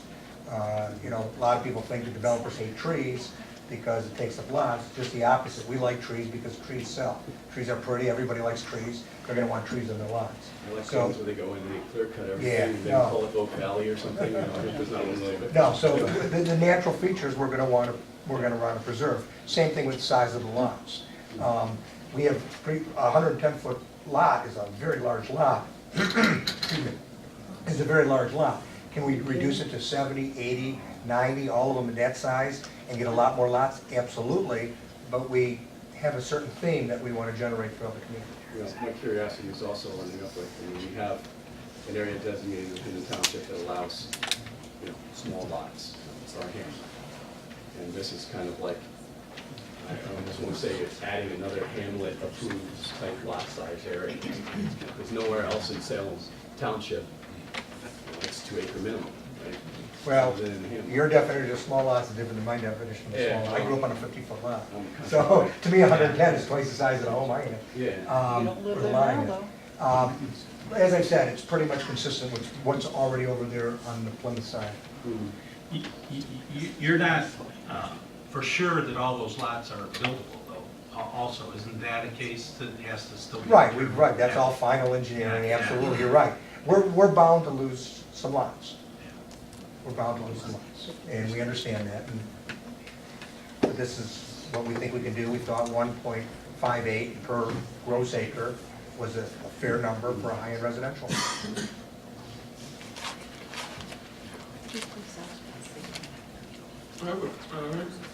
I've got a question for maybe Mr. Newman. And that is if this was, if we were talking about single-family residential in the urban services district, what's the gross density we typically allow? But I would tell you that the M14 Goffridge Road Urban Service District does include a residential component. It's primarily north of M14, and it does. There's language in the master plan part 10 that talks about that. Just under land use, on page 103, the master plan talks about single-family detached townhouses, quadplex, which is basically what we're talking about here, condominiums and medium-density multiple residential uses are appropriate within designated portions of the urban service district. And it then creates two classifications. One is essentially an urban single-family district, and the other was an urban multiple-family area. And as part of the urban service district, as I say, both of those are identified in the master plan on the north side of the sort of oriented to North Tutorial Road. But in our review of this project, that we have our separate report, the area plan, rezoning area plan report.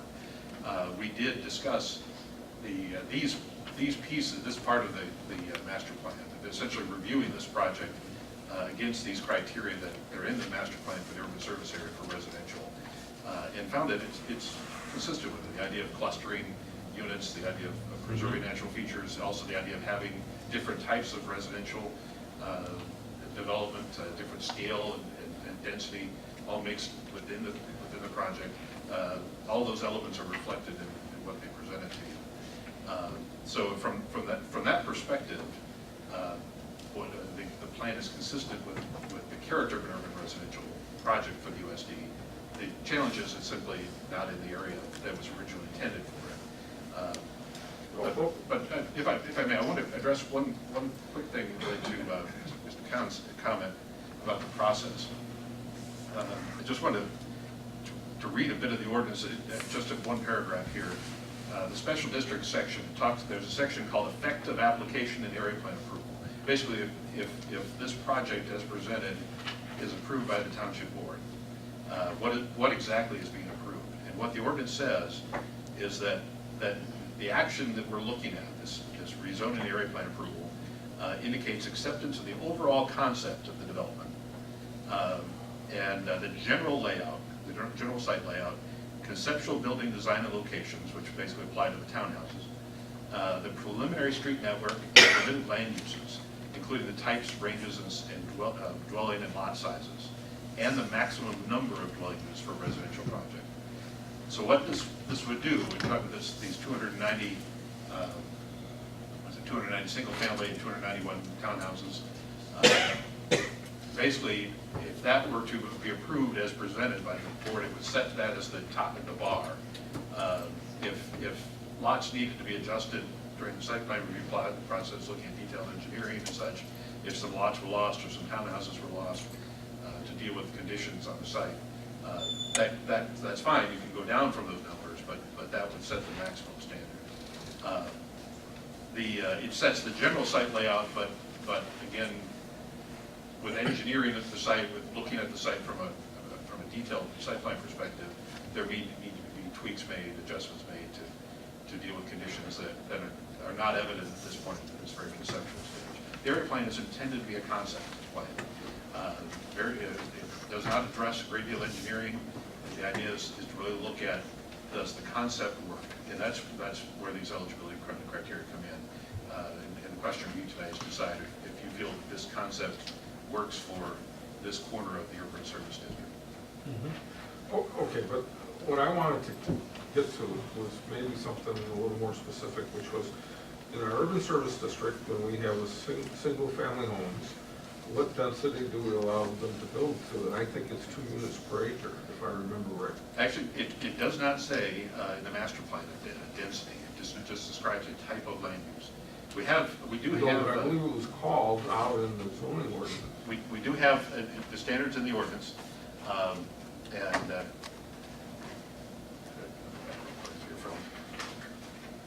And the reason I think it's an important question because we're trying to scale the size of the housing request here, which is mixed uses, so you get clustered, and I understand all that is a good concept, right? So the lots might be a little smaller, but if you did it the traditional way, what would it be allowed to be in our urban services district? Because I know we have the same type of a zoning up at the corner of Napier and North Territorial. And that's our property, and we can build up to 4 units per acre. We have 60 acres there, and we can build 240 units on that 60 acres. And there's a lake in there, so we can even make it real dense. We're not going to. I know. Yeah. So, thank you. That's kind of what I wanted to understand, right? We're talking about less than 2 units per acre here. Yeah, compared to 4. In the gross calculation. In the gross. Right. Right, to kind of put it in this perspective. Right. So this is more spacious than what's already zoned in the northeast corner. By more than half. I can do 4 units per acre up there. Here it's just under 1.6. Yeah, and that's only, And then both are gross, so it's apples to tenths of apples. a mile away or something like that. Now, we're not gonna do that up there. We're not gonna build 240 units, but I'm allowed to. Okay, so that to me was a big question to get about, let's say, how intense this is related to what our ordinance allows.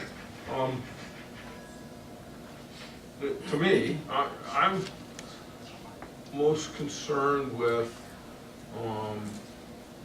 how this more intense development fits in with not only the existing, but maybe perhaps the allowed uses in the adjacent properties, right? Now, I guess this is a matter of question of question. Do we consider the impact on adjacent property owners? Do we consider only the way that the property is currently used and planned, or do we also give consideration to what may be delineated in the master plan?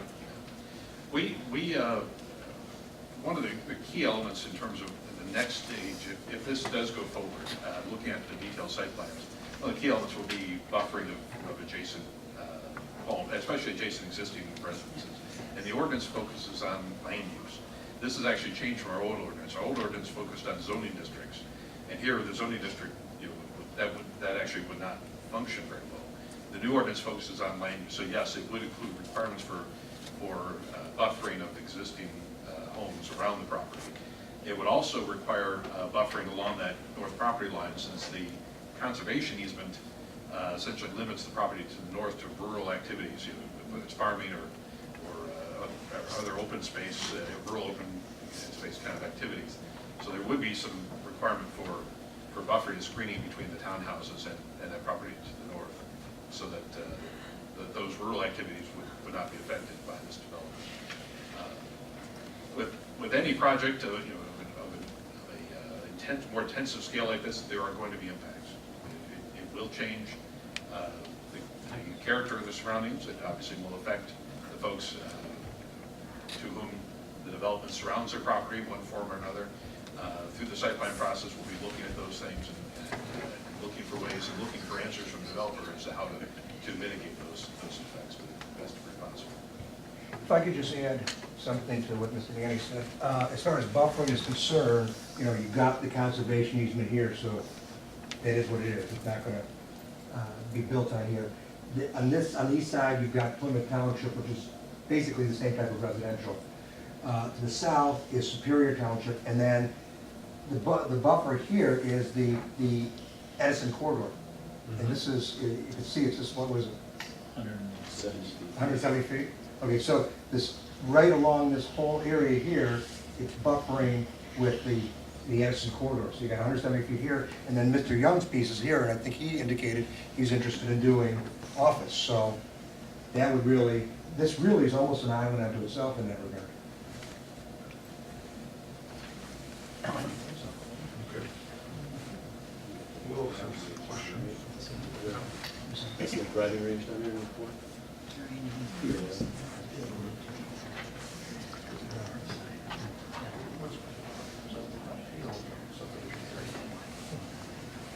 The driving range is down there?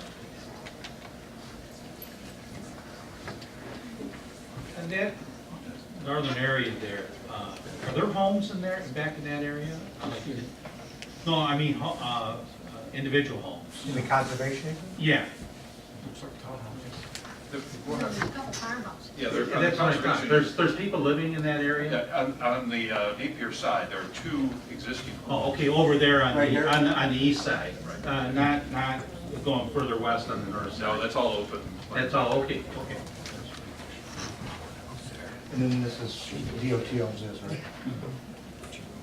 So I just like to ask Roger Manning, so basically this PUD, even though it's intended to go along with our master plan and not really infringe upon it, but does fit in with the master plan, according to what you said a little earlier. Well, we have two things, and from the perspective of land use, it's not consistent with the master plan, because the master plan envisions a Johnson Controls type project or research Sure. project. Outside the zone. Right. Now, looking at the overall character of the urban service district and looking at the policies that were put in place for the residential component of that district, it is consistent with those policies, the idea of clustering lots and a variety of lot sizes and types of residential altogether, preserving the natural features, all those elements that the plan envisions have been built into this concept here that you see. So it is consistent with those pieces of the master plan. Sure. So what you're saying is if this was the northern part of the urban service district, this type of plan would be looked at favorably?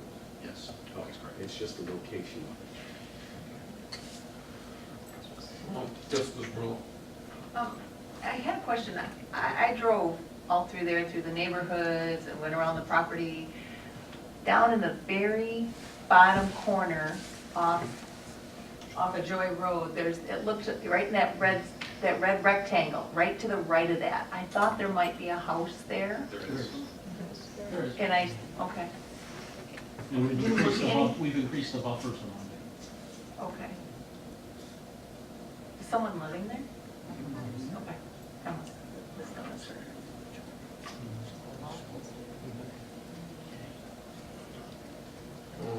Okay, I've got others. Right? I was reading through the review on the area plan, and one of the things the planners talked about was the traffic flow, both for vehicles and pedestrians. Okay, and their suggestion was that for the site to fit better into the region, it would be advisable to revise it so that there are like, there's a primary road network internally that would be more of a main feeder type street, I think is the term they used, and then spurs off of that, right, which would then perhaps make it so that the normal traffic patterns would tend to use one exit to the west, one or two to the east, and at most one to the south. I think was the network concept it was.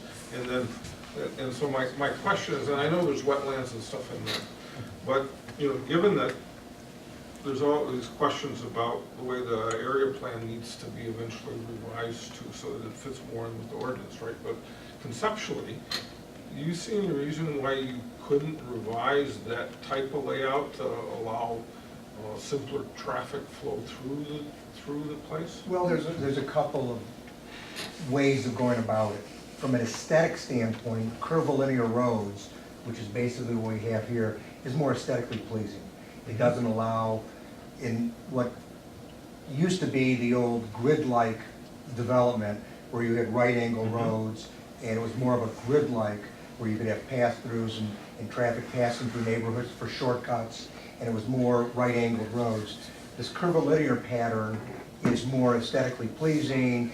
It limits through traffic, people cutting through, and it's more residential in nature. So if we had a road coming right through and someone here wanted to get onto M14, they're going to cut through the neighborhood. Well, all of a sudden this then becomes a large thoroughway, and neighborhoods don't like that.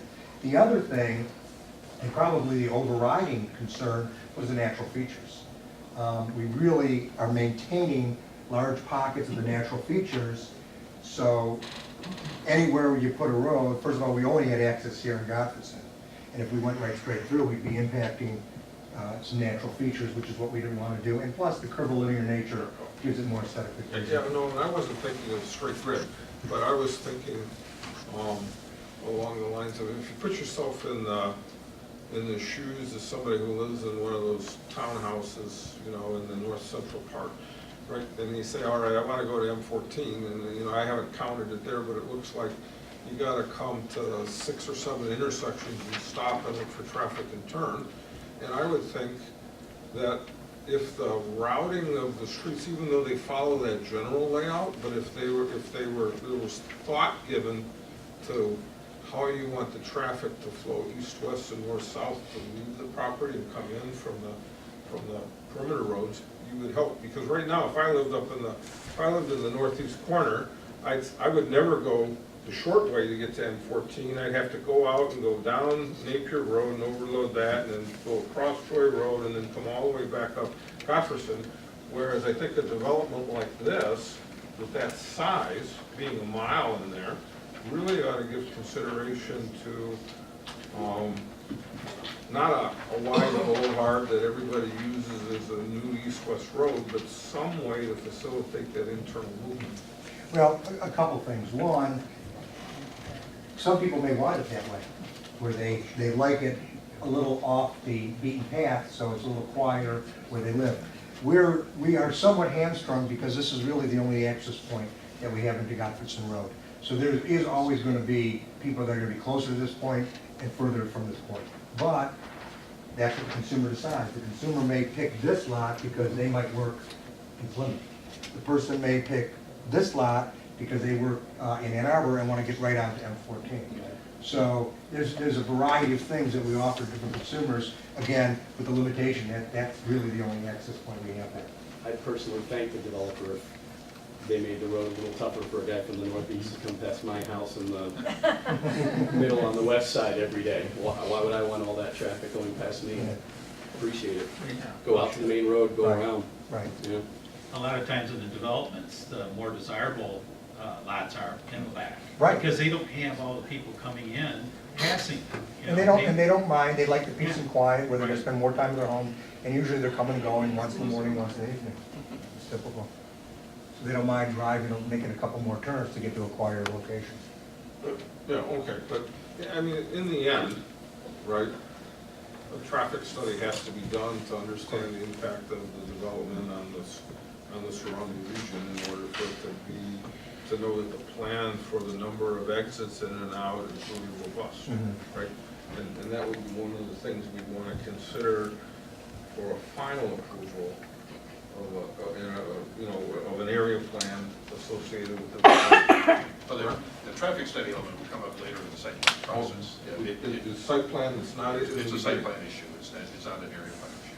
And would they revise the number of exits and stuff when they do that, when they do the site plan? Is that the idea? Yeah, but well, I guess maybe just to talk briefly about the process. We mentioned that, I mentioned that the elements that are subject to approval tonight, it said a preliminary street layout is one of them, but it is in the sense of the general character of how things are, the hierarchy of streets. You mentioned in our area plan report, we do talk about the master plan asks for a hierarchy of streets, so you have a collector street as well as local streets.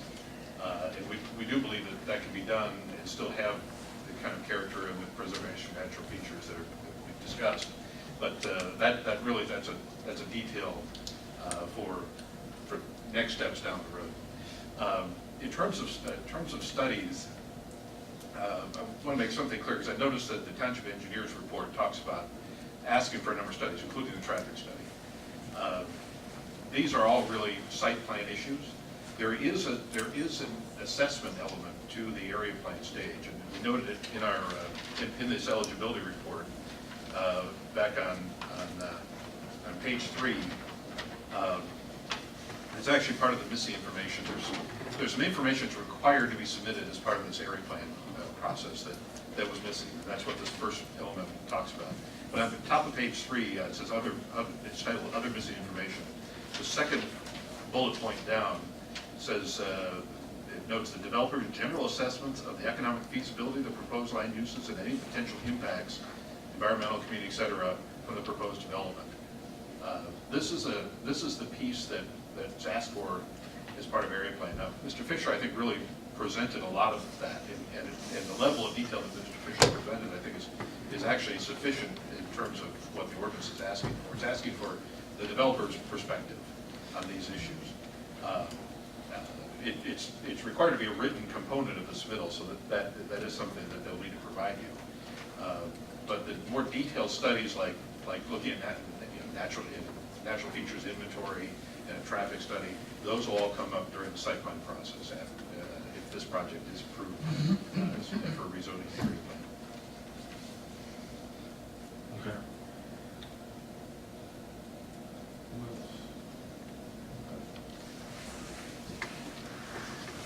All right, how do we know that there's sufficient residential market demand? Well, What's the best information you have available? Because once word got on the street with the builders that we acquired the property, we've been getting calls. And we've been talking with various builders that have built significant developments within the area that are interested in the property.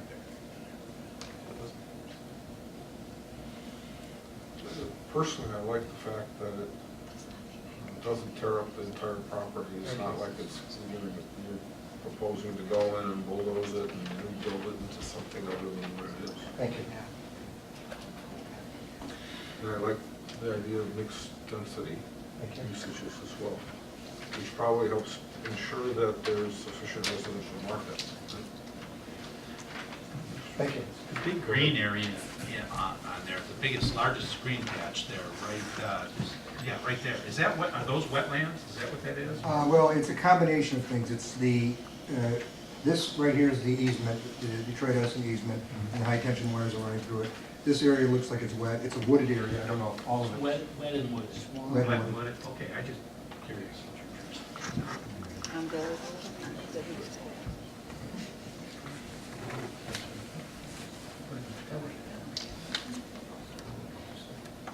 So where's everyone's head at here? Are we ready to try a motion? Who wants to do it?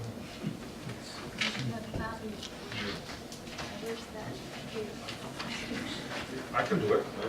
Is it as simple as we have a cheat sheet, but you get to change the blanks before against all that other stuff, right? But I think it's helpful. So I'll make a motion, all right? And I'm going to make a motion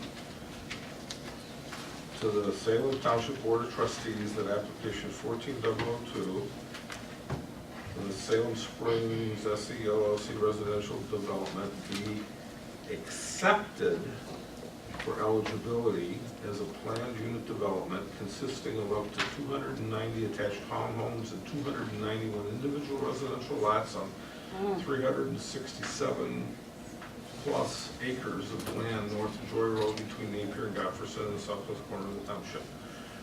And that the planning commission finds that the proposed residential development satisfies the PUD eligibility criteria listed in section 50.301A of the zoning ordinance based on the following findings, which the applicant's statements regarding, well, first the application itself and the applicant's statements regarding the inability of the property to be marketed and given a use as a research office park, and the expressed interest from the building community to participate in a residential development project at that location of this type. And then, so those 2 points. And then with regards to the compatibility of the proposed development with the Salem Township Master Plan, the Planning Commission further finds that the area plan needs to be developed in greater detail as the project progresses so that it reflects all the elements of the zoning ordinance in its revision. And so then, this, if we accept this recommendation is further contingent upon submittal of a complete area plan for the Planning Commission review that includes all these items and that addresses the comments contained in the eligibility and rezoning reports and the township engineer's report as well.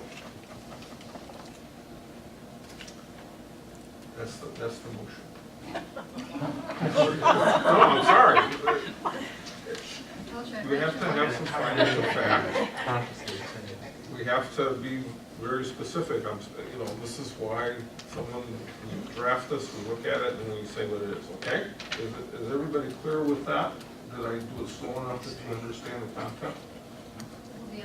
Okay. Is there a second? Ms. Kelly seconds the motion. All right. With that, we should have a roll call vote. Up for discussion after second. Pardon? There's comments up for, and anything up for discussion after a second. He's just saying, asking for discussion. Oh, is there any discussion? Yeah. I think we should quickly consider, instead of saying the 290 and 291, maybe leave it contingent based on a study of area as to what a housing density per acre we deem as appropriate, legitimate. Because, we don't know that bit of information. We don't know that ratio. Okay, could we add a contingency then? Yeah, instead of saying the 290 and 291, it's say with a housing density, with a homes per acre. I mean, one of the first questions I asked was, okay, he said it took away the right-of-way of the surrounding roads. Godfreyson, Joy, Godfreyson, Joy, okay, but it didn't include interior roads, so that didn't include taking away buildable property for that. So every time you put a 66-foot wide easement in for a road, that takes away from buildable property. You have to have, here in Salem, generally, you have to have 2.00000 acres of buildable property left after any easements, right-of-ways, et cetera, et cetera, et cetera. I would feel more comfortable if we had a number. Obviously, it's going to be a lot higher density than one house per 2 acres. If we had a number based on what's surrounding to put in that motion. So, I don't have any reason to stop and not move forward, but I feel more comfortable saying that with a housing density that needs to be based on a study of what's in the surrounding area. Or maybe based off the hamlet. Who knows what the hamlet is? something along those lines. Oh, this is much more spacious than that. Mr. Chair, if I may, I maybe suggest a way to. Let me ask this first. Am I making sense? I do understand what you're trying to say. I think we can sort of get at the way Mr. Cobb was talking about this, would be to take a few words off the beginning of the motion, the up to 290 and the words and 291. So it would simply read, for eligibility as a planning development consisting of attached townhomes and individual residential lots on that 367 acres. And then perhaps adding a second condition that simply says the final dwelling unit density to be determined as part of the review of the area plan. That's where I was going to go. Shazam. Thank you. I'm good with that. That's good. So All we right. kill the first one and make a second one? All right, so I would like to Does that make sense, guys? make the changes, Mr. I I mean, so that we can do more than this. I'm just saying that I mean, what we're doing, the PUD, as I understand your PUD ordinance, and it's consistent with other PUD ordinances, is that it's a flexibility work between the developer and the community to design something that has nice character to it. What we've done at this stage of the process is put together a concept plan to show you that this is what we'd like the PUD. And we thought it was creative, it took into account a lot of the natural features. And we think this is a very It's nice real plan. nice. No doubt. And putting aside the density for a moment, we think these types of homes fit very comfortably in maintaining and preserving the natural features on this property. And then, so we're asking for the PUD with that in mind. What it sounds like you're asking for is during the area plan and the site plan review process to determine whether or not, you know what, some of these lots don't fit in here for whatever reason, and then we pull that out. So what you're asking for, I think, is a legitimate issue to address, but as we go through the site plan approval process. This is the concept plan of saying, we're not gonna build, in fact, this is giving you The comfort in concept is saying, that what's- we're not gonna build more than this. We're limited. Let's put it this way, I guess, take where Okay, so- I'm driving this from. Yeah, Go. I made the motion, and I would like to, I've heard what you're saying, and I understand Yep, what motion you on are. the I've table, heard what discussion Mr. on the Fisher's table. saying, and I've Yep. heard Mr. Nandy, and so I would like to make the following suggestion as a minor change to my motion, okay? And then we can reconsider it for a second, and then if we, because I would just We have to- assume, do we we have to haven't vote on voted, it? I would just as soon revise it and, you know, assume that we're all on the same page, and so if it isn't exactly according to Robert's Rules of Orders, I we'll be okay. can never remember them, but I know they're there. All right, so the simple way for me is, I believe the first part where it says consisting of up to 290 and 291 should be there. And then I would add is further contingent upon an area plan developed, I'll think of the way to say it, but the area plan demonstrating that the total number of lots is viable with sufficient buffer for the adjacent uses. It's workable. Is that fair? Yeah, it's workable. That's what you would like to make sure we can do. Yeah. I've looked at the details of the plan. I believe their intention is to do that and that they're a long ways along it. So I would like that condition to be there. Do you agree with that? Yes. Revised motion? Okay. So you're going to reset. Any further discussion? I think, we all are a little bit ignorant of just what the density should be and all that. It gives us a little bit of a chance to have a shot at some expert, input. Recognizes. Not trying to Yeah. bring it way down or anything like that, but just so that we feel comfortable that, right now, first blush, it looks like you've done a fine job. But- Thank you. But we just would like to know, feel more comfortable ourselves that this is appropriate. I thank you very much for your positive comments, and I like the languages, because that's what we intend on same part, doing, too. showing you that it's viable. Yeah. So, Yeah. I like Okay, that folks. additional languages. Good. We'll have more time to comment, I think, but what we should do now is have our roll call vote. And all those in favor will say aye when the name is called, or nay. TJ McLaughlin. Aye. Darrell Lewandowski. Aye. Daniel Vergari. Aye. Bart Kahn. Casey Kelly. Aye. Kim Merlo. Aye. Doug Shepard. Aye. And the motion passes. So we now have and that is a recommendation to the township board, if there's not final action on that eligibility. That is correct. What we've done is, because of this question about the master plan, whether or not this project move forward as eligible under the PUD, we separated out the detailed review of the area plan from this eligibility item. So the next part of the process will be to actually look at a detailed area plan. Because the applicant is intending to update their plan and present additional information, my suggestion is that actually be postponed, but just be postponed until our next meeting in July, so they have time to update their documents and present you with an updated set of plans. Okay.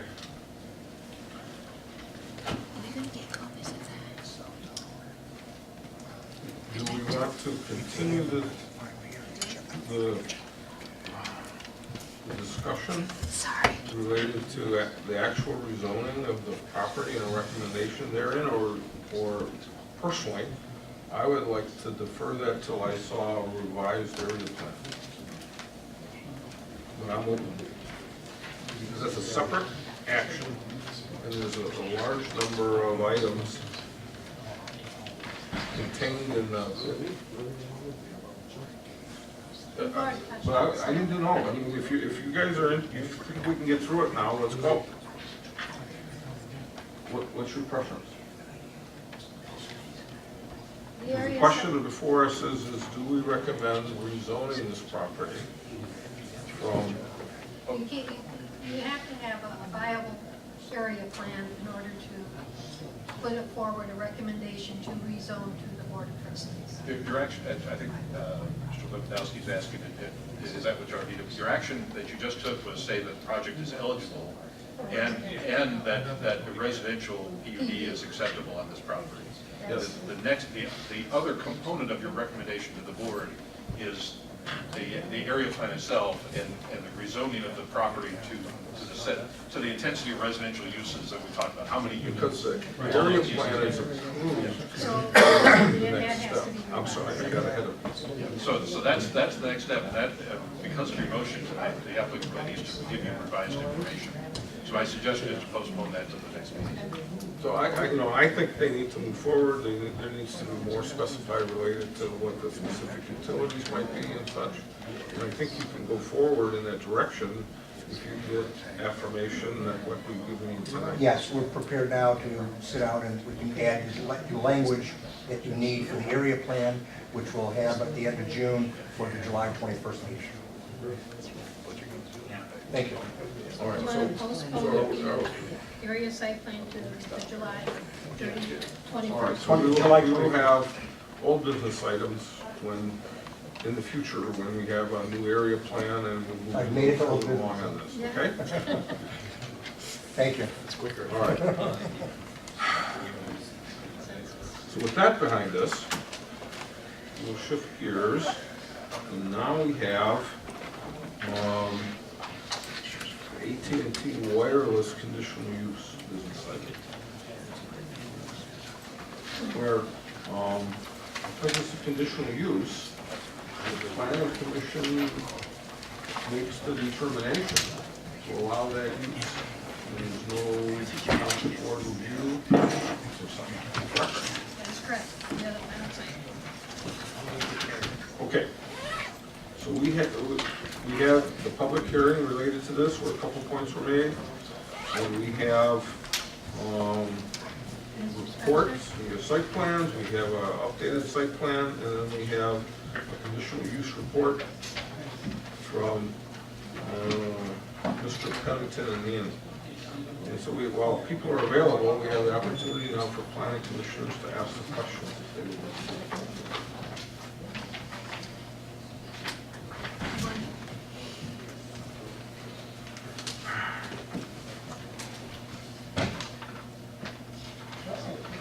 We get a minute to shift gears.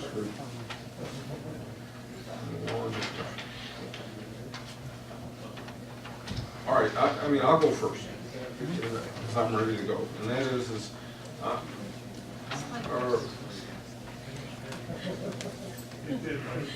Yeah, it just is. It's done it a couple times. our zoning ordinance is very specific, related to cell phone towers, and it asks for an inventory of existing towers and what they're, so what can you offer us, please? I can tell you that within a 2-mile radius, there are 2 towers of this tower. There's an American tower that is northeast 1.45 miles. I believe AT&T is already on that tower. In fact, I was talking to one of the residents who works for that owner. I'm sorry? It's on Chubb 8 Mile. On 8 Mile at Chubb. And then there's and that tower is 174 feet, and as I mentioned, I believe AT&T is on that tower. How tall was it? 174. 174. Okay, I'm just making notes, because Nope. bear with us, but we don't have, what would be simplest would be a written report that told us what this was, but I understand the nature of the business. Yeah. And then there is a second tower within the 2-mile radius of our proposal, along the railroad right-of-way south of 6 Mile on Salem Road. And according to my information, that's a 55-foot tower. It's immediately east of the landfill. East of the west of the landfill, I'm sorry. And those are the only 2 towers that are in the 2-mile radius that your ordinance addresses. We are proposing to go on and have our building permit approved for an existing tower at the self-storage place on 8 Mile, just west of the railroad right away. I think it's All American Storage or something like that. And then there's a tower also outside of this radius. It's a Crown Castle Tower that's just north of 5 Mile on Beck. And if I remember right, that's at a park, and AT&T is on that tower also. The reason for the heavy density of towers, confuse the density over here, is when I've been doing this work for about 16 years, and when I first started, our phones were installed in our cars. They were a 3-watt phone. And now most people are using some facsimile of this. And this is a 0.3 of a watt phone. I'm sorry, 0.6 of a watt. So the real issue, there's 2 things that have happened, or 3 things that have happened. The transmission power from this phone to a tower is greatly reduced. So that drives additional towers. Second thing is that everybody has one. Some people carry 2. And each antenna array can only process so many given calls at any one given time. You know what that number is? It varies depending on the technology, but it's based on the sectors. So if you think of it as a triangle, so as you switch off, it's kind of like a honeycomb. That's why it's called cell towers. Yeah. You're jumping. Yeah, you're jumping. It's 15 to 50, depending on the technology, the number of antennas, and other density. 15 to 50. Yeah. And then the third thing that's really created an additional density is the amount of data that we use. People are checking Facebook, they're tweeting, and during the previous presentation, I was reading the newspaper from my local hometown, seeing what's happening. You weren't entertaining enough for me? I will tell you that my presence here tonight caused me to miss the township board meeting in my hometown, which I'm the township supervisor for, so. We'll write you a note. Yeah, thank you. And if you need help forming a motion a little bit later, I'll help you with that too. So those are some of the things that are really impacting the industry. When I first started doing this, we were doing 250, 300-foot towers all over highway corridors and down major, the service roads that serve highway corridors. Now, most of the towers I'm doing are 120. And some of that's because of the umbrella effect of the radio waves. This is nothing more than a fancy two-way radio. And the radio waves from the antenna come out and form an umbrella. And if you're 250 feet or 300 feet up, that covers quite a mile. We were doing towers every 5 miles so that you had a 10-mile coverage. 10 miles. So you had 5 miles on each side. And now that everybody has phones, they have to bring those heights down to keep that umbrella coverage a little bit smaller as you're going down the road. I know that's more than what you really asked for, but does that help? No, I understand, I would like that when my phone works properly. But what I'm just trying to reconcile is, let's say, the level of technology implementation that the zoning ordinance anticipated, which seems to suggest that if you have a 2-mile spacing between towers, you can meet everybody's needs. And this suggestion, and I don't know if it's alternate service providers or what it is, but it's like, what the zoning ordinance anticipates is everybody can co-locate, and we'll have the minimum number of structures that allow people to have wireless service.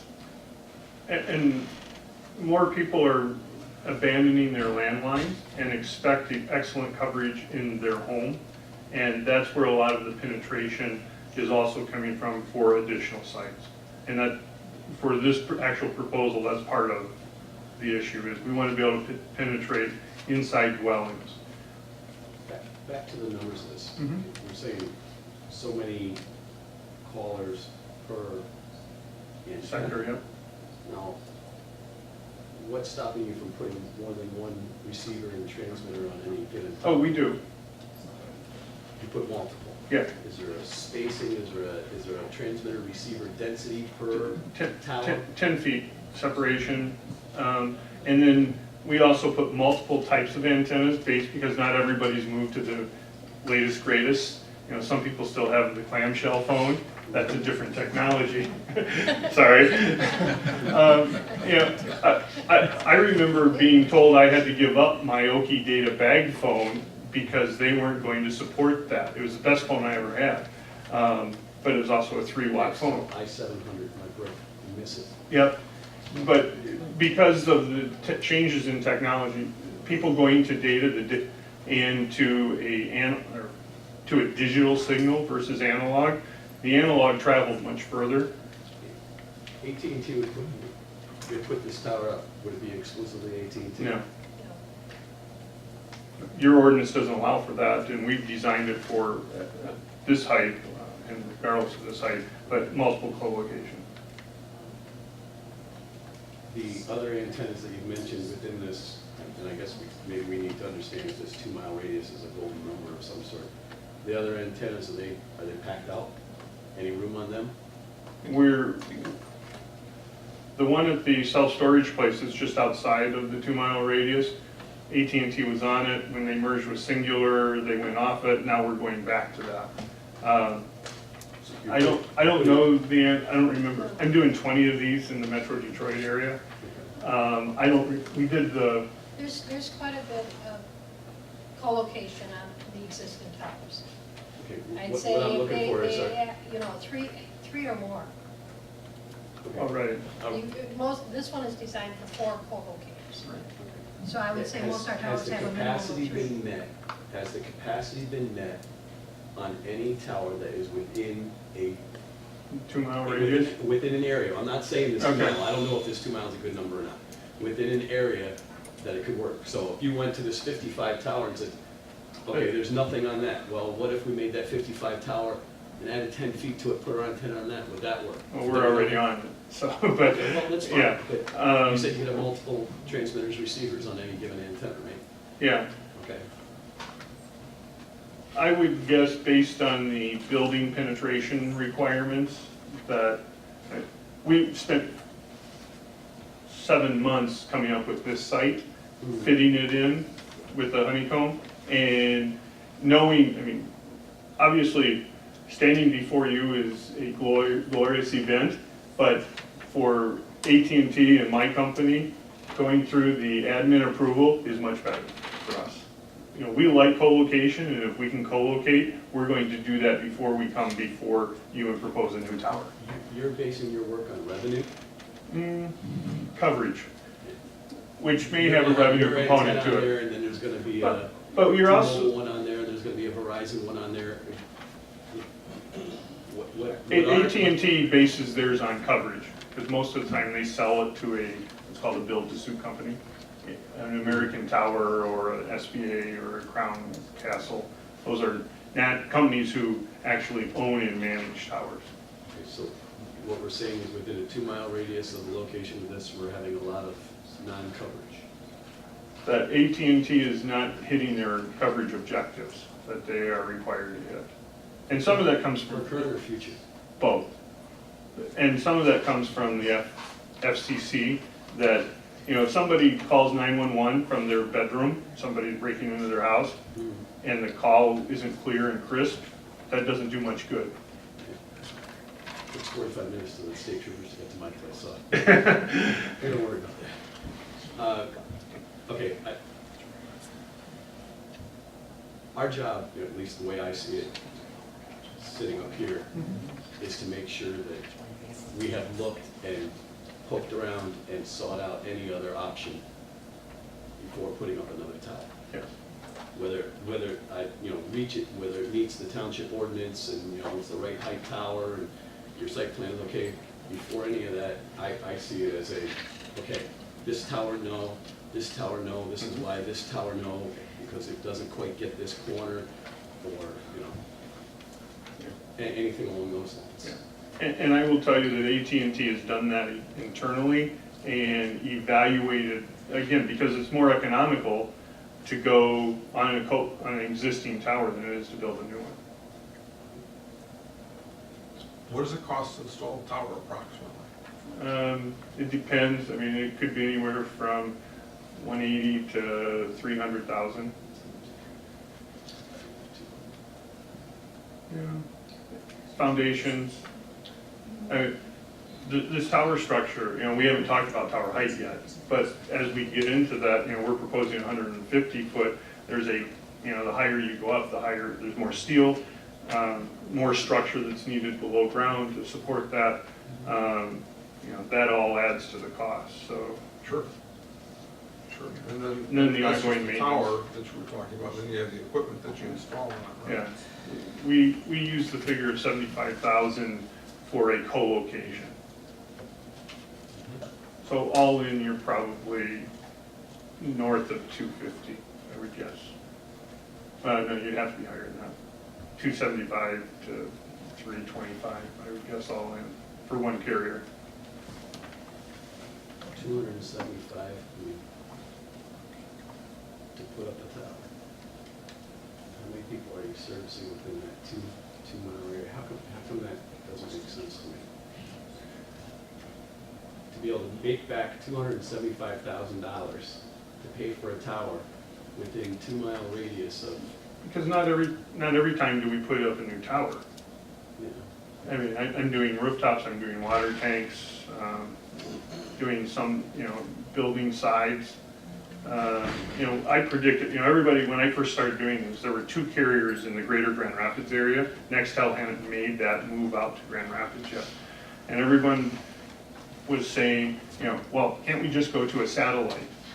Let's just use satellite phones and you can do it. Well, if you paid attention during any of the Olympic Games, you've got the person in Detroit who then talks to the person wherever they are, China or whatever, and there's always that delay.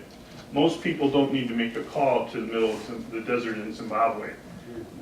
They want to be able to, have their significant other call and say, pick up another gallon of milk or another 6-pack. That's, what's important. And that delay isn't acceptable in our instant society. And, I've predicted long ago that the heights would come down, but you'll end up with more installations because more people have phones. When you get that fast, busy signal, particularly along the highway, that means there's too many people on the system right now. Actually, texts go through. Because, not while you're driving, of course. Actually, they do go through while you're driving, just you shouldn't be doing that.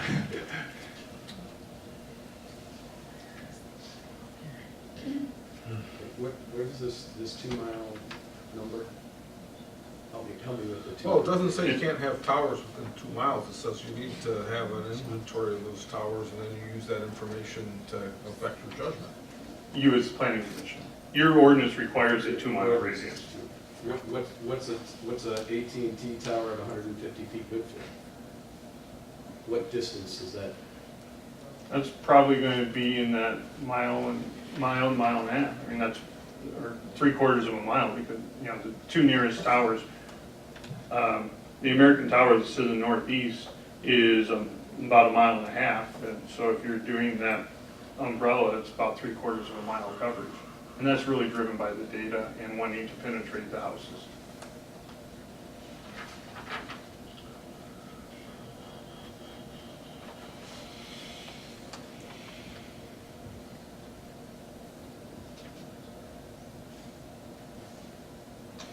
Mr. Chair, may I ask a quick question related to? Yeah, go right ahead. Actually, it was an excellent question about the umbrella that is covered by a 150-foot tower. One of the items in our report that we noted was that this tower was significantly lower than the maximum height allowed. We're not necessarily suggesting that go up to 200 feet, but the idea behind the ordinance is to limit the number of towers to the minimum necessary to provide adequate coverage. And so the question I would have is, if the tower was increased, whether, however many feet, let's say you went up to that 174, maybe let's call it 180 level that the other tower in the neighborhood is at, how much would that, what would that umbrella be at that? AT&T wouldn't go that high. They'd still be at 150. Okay, so for you, it wouldn't change anything. Right. Now, I can't speak to other carriers. Kind of on with that, there's a new state law, relatively new, a year, PA 143, that allows a carrier to increase the height of the tower as an admin approval, either 10% of the height of the tower or up to 20 feet. AT&T would design this tower to accommodate that if that was a requirement of your motion. So that in the future, a 20-foot height could be added to it to accommodate other carriers if necessary. And the reason for that is you design the base of the tower for a certain height, you design the foundation to support a certain height. It may make, we go 36 feet versus 30 or 29 feet deep for our foundation. So if I understand it, right, AT&T makes a business decision of what height tower, excuse me, that they want to concentrate on building. It's more a coverage decision. Like, I do have some 180-foot locations. I understand what you're saying. It's like, if you can only cover X diameter, why would you build a tower capable of covering 150% X? Because, it wouldn't increase their coverage. Because of the limitations of, let's call it the density of the numbers. Business major, but there's also, reusing frequencies, because you've got a limited amount of bandwidth. And you have to, for frequency separation for the antennas to work and a whole bunch of things. I'm not an electrical engineer, but I understand some of the concepts. And so I hear what you're saying. Did you have other questions?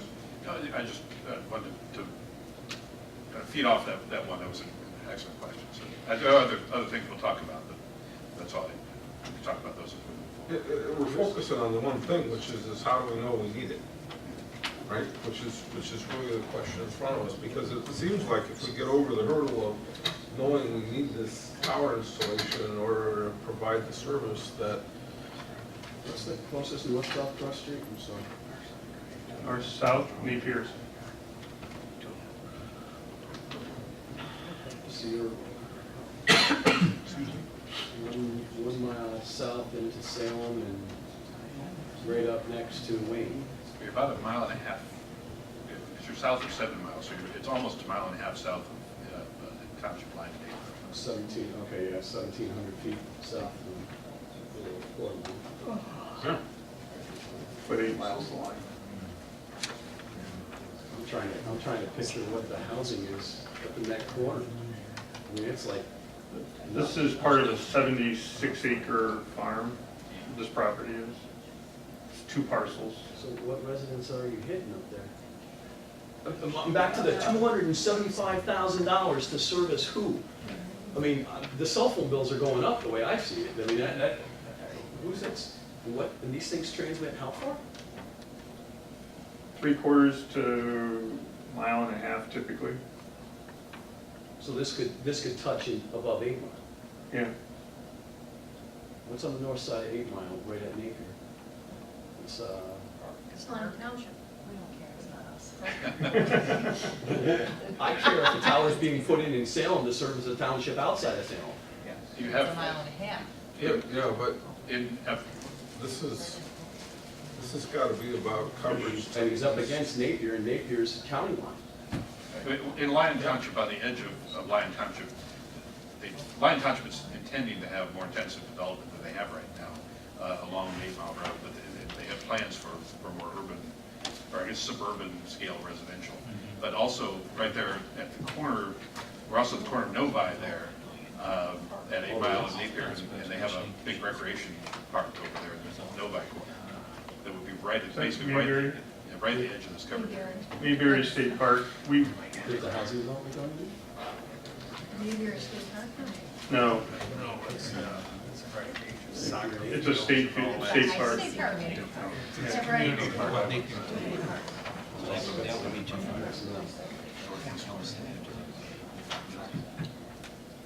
Lyon Township.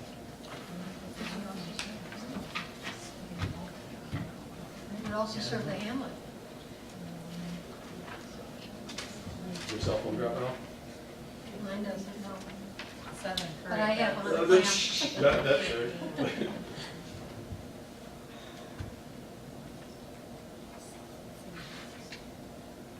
Well, so that tower would just cover into the hamlet, right?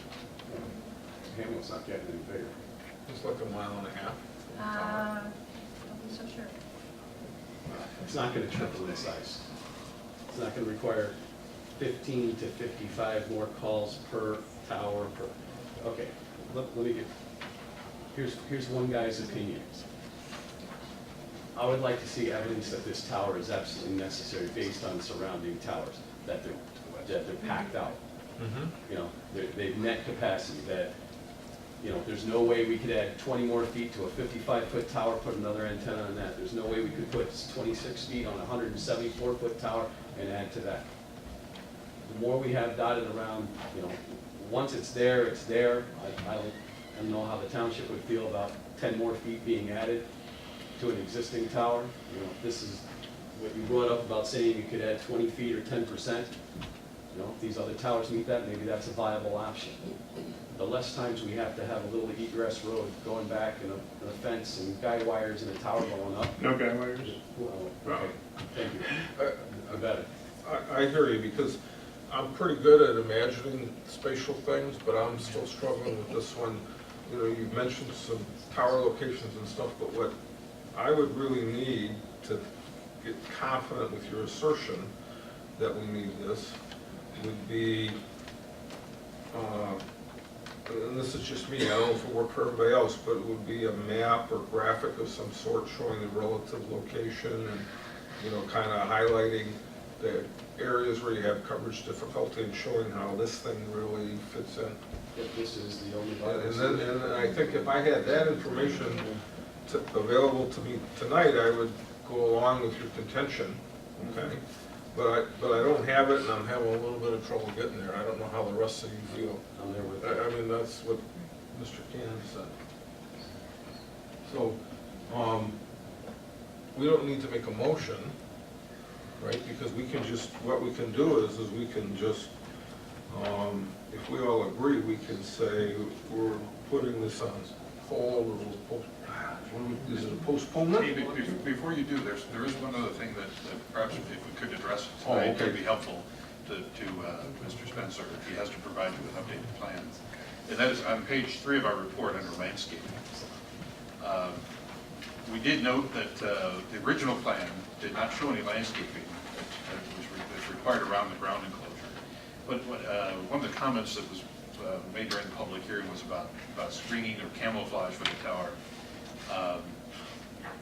We can't camouflage the tower itself. There are very limited ways to do that. There was a tower for a while that looked like a giant pine tree.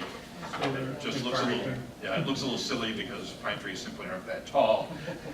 But we can't really screen camouflage the tower itself, but we do require screening around the base of the tower, the enclosure area, to screen off the equipment and security fence and that kind of thing.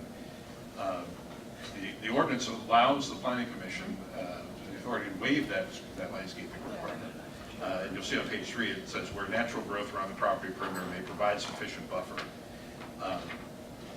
We found that, this site is 1,700 feet back from 7 Mile Road. It is several hundred feet back from any property line. It is bordered to the south by the woods. The land to the north is open. It's all open farmland around on the other side. But it's such a significant distance away from any property line, and certainly from any road, that it seemed somewhat less than useful to have landscaping around it. The landscaping is required typically to be an evergreen hedge. The challenge we have in rural areas with the evergreen hedge is it is a salad for the deer population, unless the types of plantings are Just up to here. We can do it. There are plantings that the deer don't like as much. What percentage of $275,000 are a couple dozen evergreen trees? There's my answer. Yeah. But you can require it, and he has to provide it. Yeah. It's just that, Yeah, as I it's said, in the plan, I like that. It is a challenge to keep the landscaping But it up. does say it's required. Yeah. I was looking at the property from Google Earth.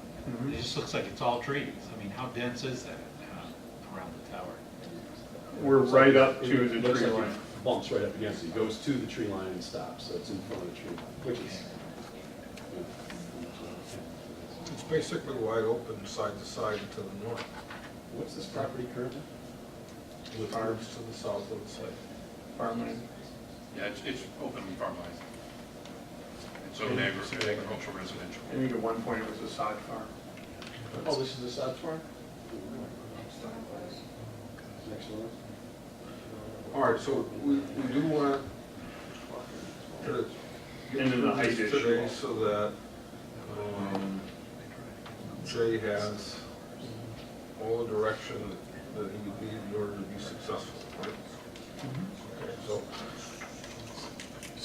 on the location map, you know, if you had something about half the difference in the scales, you know, We'll bring you in between the actual. two, and it showed the competitive towers. We'll and bring then an 8.5 by 11 map And that then, shows. you know, the summer report of why you need this, which I'm sure you guys have, yeah, that kind of stuff.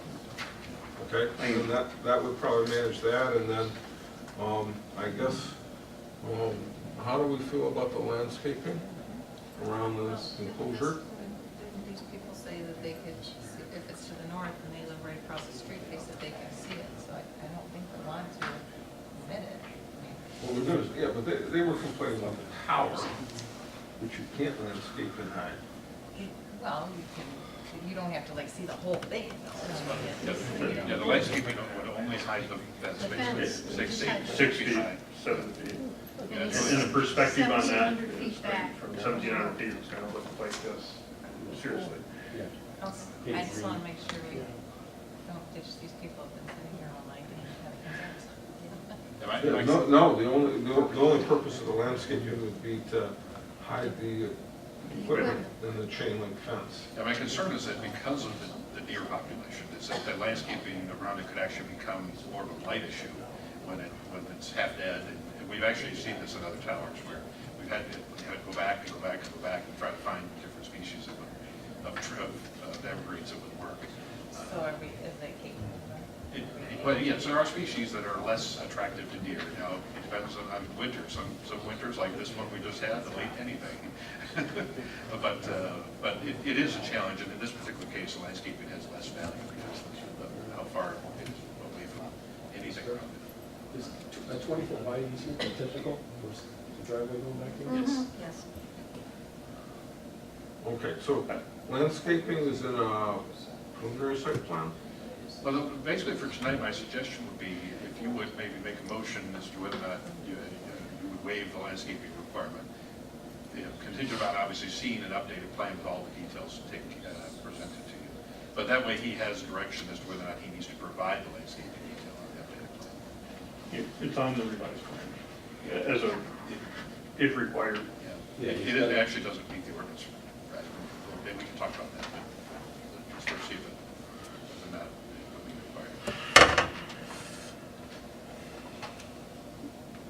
All right. My lengthy experience in this has shown me I've done multitude of landscaping, I've done all sorts of things to try and hide that. The best thing to do is let it alone, and most people after the first 6 weeks never see it again. Because then the trees die, animals get to them, they turn orange, so you have a row of green, and then 2 orange, and then a row of green, and Okay, so I hear what you're saying. So the recommendation, I guess, and I would go along with this, we should make a motion tonight along the lines of postponing the decision on this conditional use report To what date? pending receipt of the tower inventory and No, I just say, walk us through the, the walk. the tower inventory that demonstrates a need. Yeah. Okay. Proof of need. I mean, there needs to be full inventory, it needs to demonstrate the need, so we, that's that. And I'm gonna stick my neck out here and say, a landscaping proposal to screen the fence and equipment in the enclosure.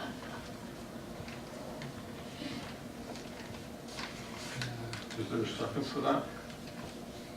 You want the landscape along this motion? Including it, yeah. Basically, you want him to meet the conditions in the letter.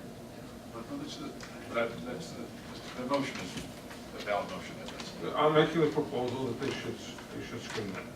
I mean, that's the motion I want to make, but there needs to be a second for it to go anywhere.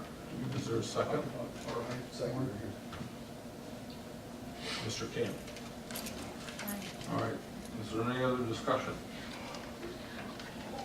I think putting the landscaping in there is good because the percentage of $275,000, guys. If the trees die, they die, then they're gone, and it looks like we had proposed in the beginning, or talked about in the beginning. But it also, next tower comes along, well, mine's only 5 feet closer to the road than this one. Why are you expecting me to put a landscaping on when you didn't make this guy or something? And then it becomes the whole. It's not like it's 30% of the cost of this thing. It's nothing. No, it's nothing. Buy a couple dozen wholesale trees, 6-foot arborvitaes, go. Deer love them. I lost 13 this past year. They love them. The waste of money. I like venison. All right. you cannot use it as a tree stand. That doesn't work. I struggle. Okay, that's enough discussion. Does this need to be a roll call vote? No. Voice vote? Okay, Sounds we'll like I do would suggest a we'll do roll call vote. Yeah. And so if you're in favor of the motion, answer in the affirmative when your name is called. Pam Merlo, yes. Casey Kelly, Yes. Bart Can, Funny. Yes. Daniel Gregary. Abstain.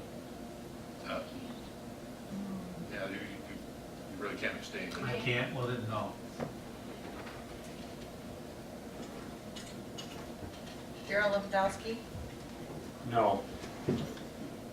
TJ McLaughlin.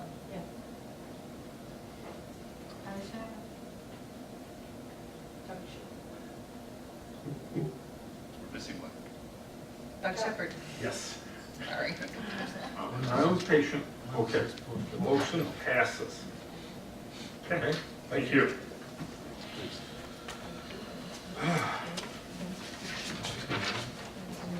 Old business, all right, we'll move on. All right, we've got till 11 o'clock, I don't think it's gonna take that long. We have no old business items.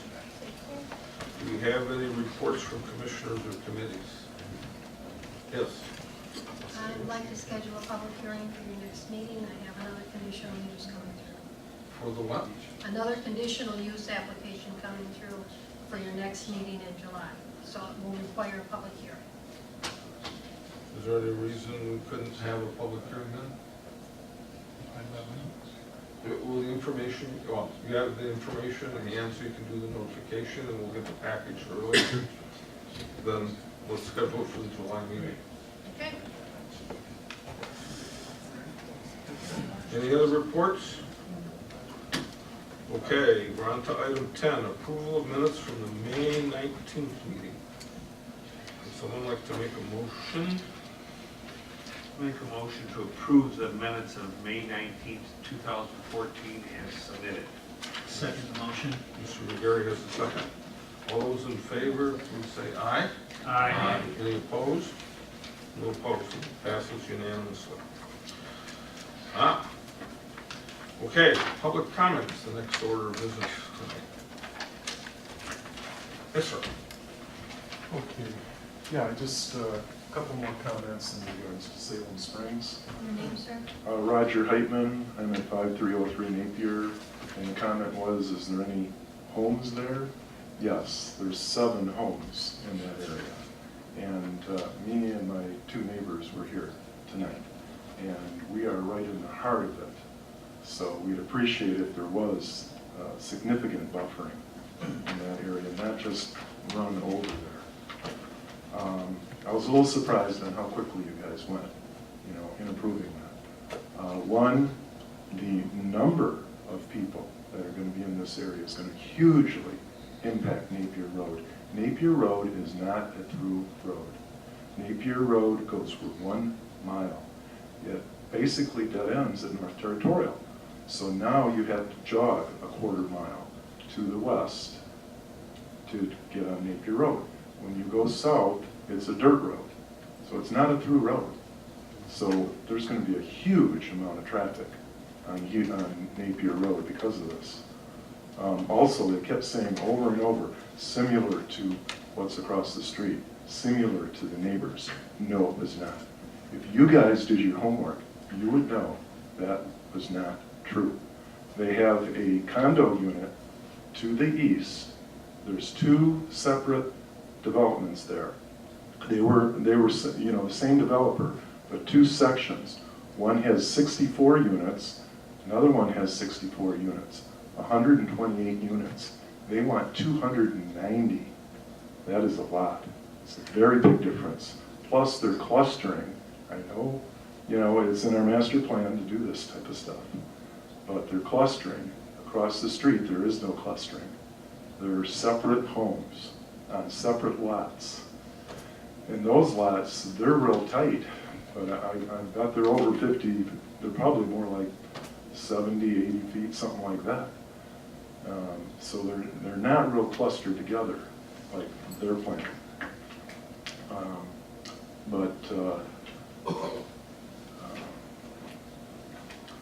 And they're, like I say, they're separate. It's like smaller, their homes are like, I think the smallest might be about 1,900 square feet.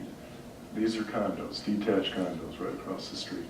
So to be honest with you, Plymouth Township is more looking like Salem Township than this development, to be honest with you, because there's so much clustering being done. 290 units, that's a lot of units. That's a lot of people.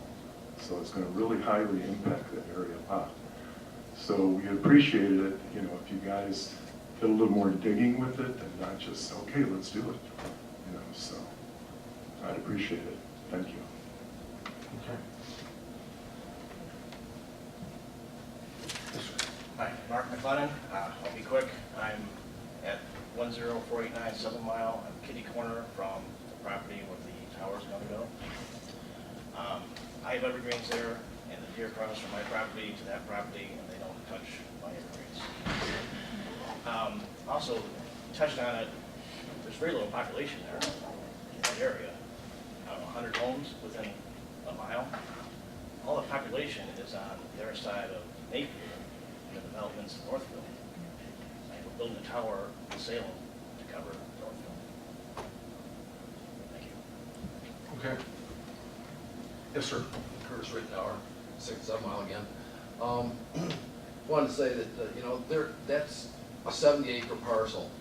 There is like 37 acres that's this open field, used to be the sod farm. There's another 20, almost 20 acres that's woods behind it, and then another 20 acres off in the corner. It's another separate area. Put it in the woods. You don't have to build a green belt around it. If you put it in the woods, I wouldn't see anything. I wouldn't see the buildings. I'll see the tower, but I won't see the building. There's plenty of woods there. They picked right in the field to put it in. I can see the deer over there, so I know I'll be able to see this tower and see all these buildings are put in. That's all. Thank you. Anyone else? All right, that's it for public comment. The last item on the agenda is adjournment, which we're doing at 10:31. Thank you all.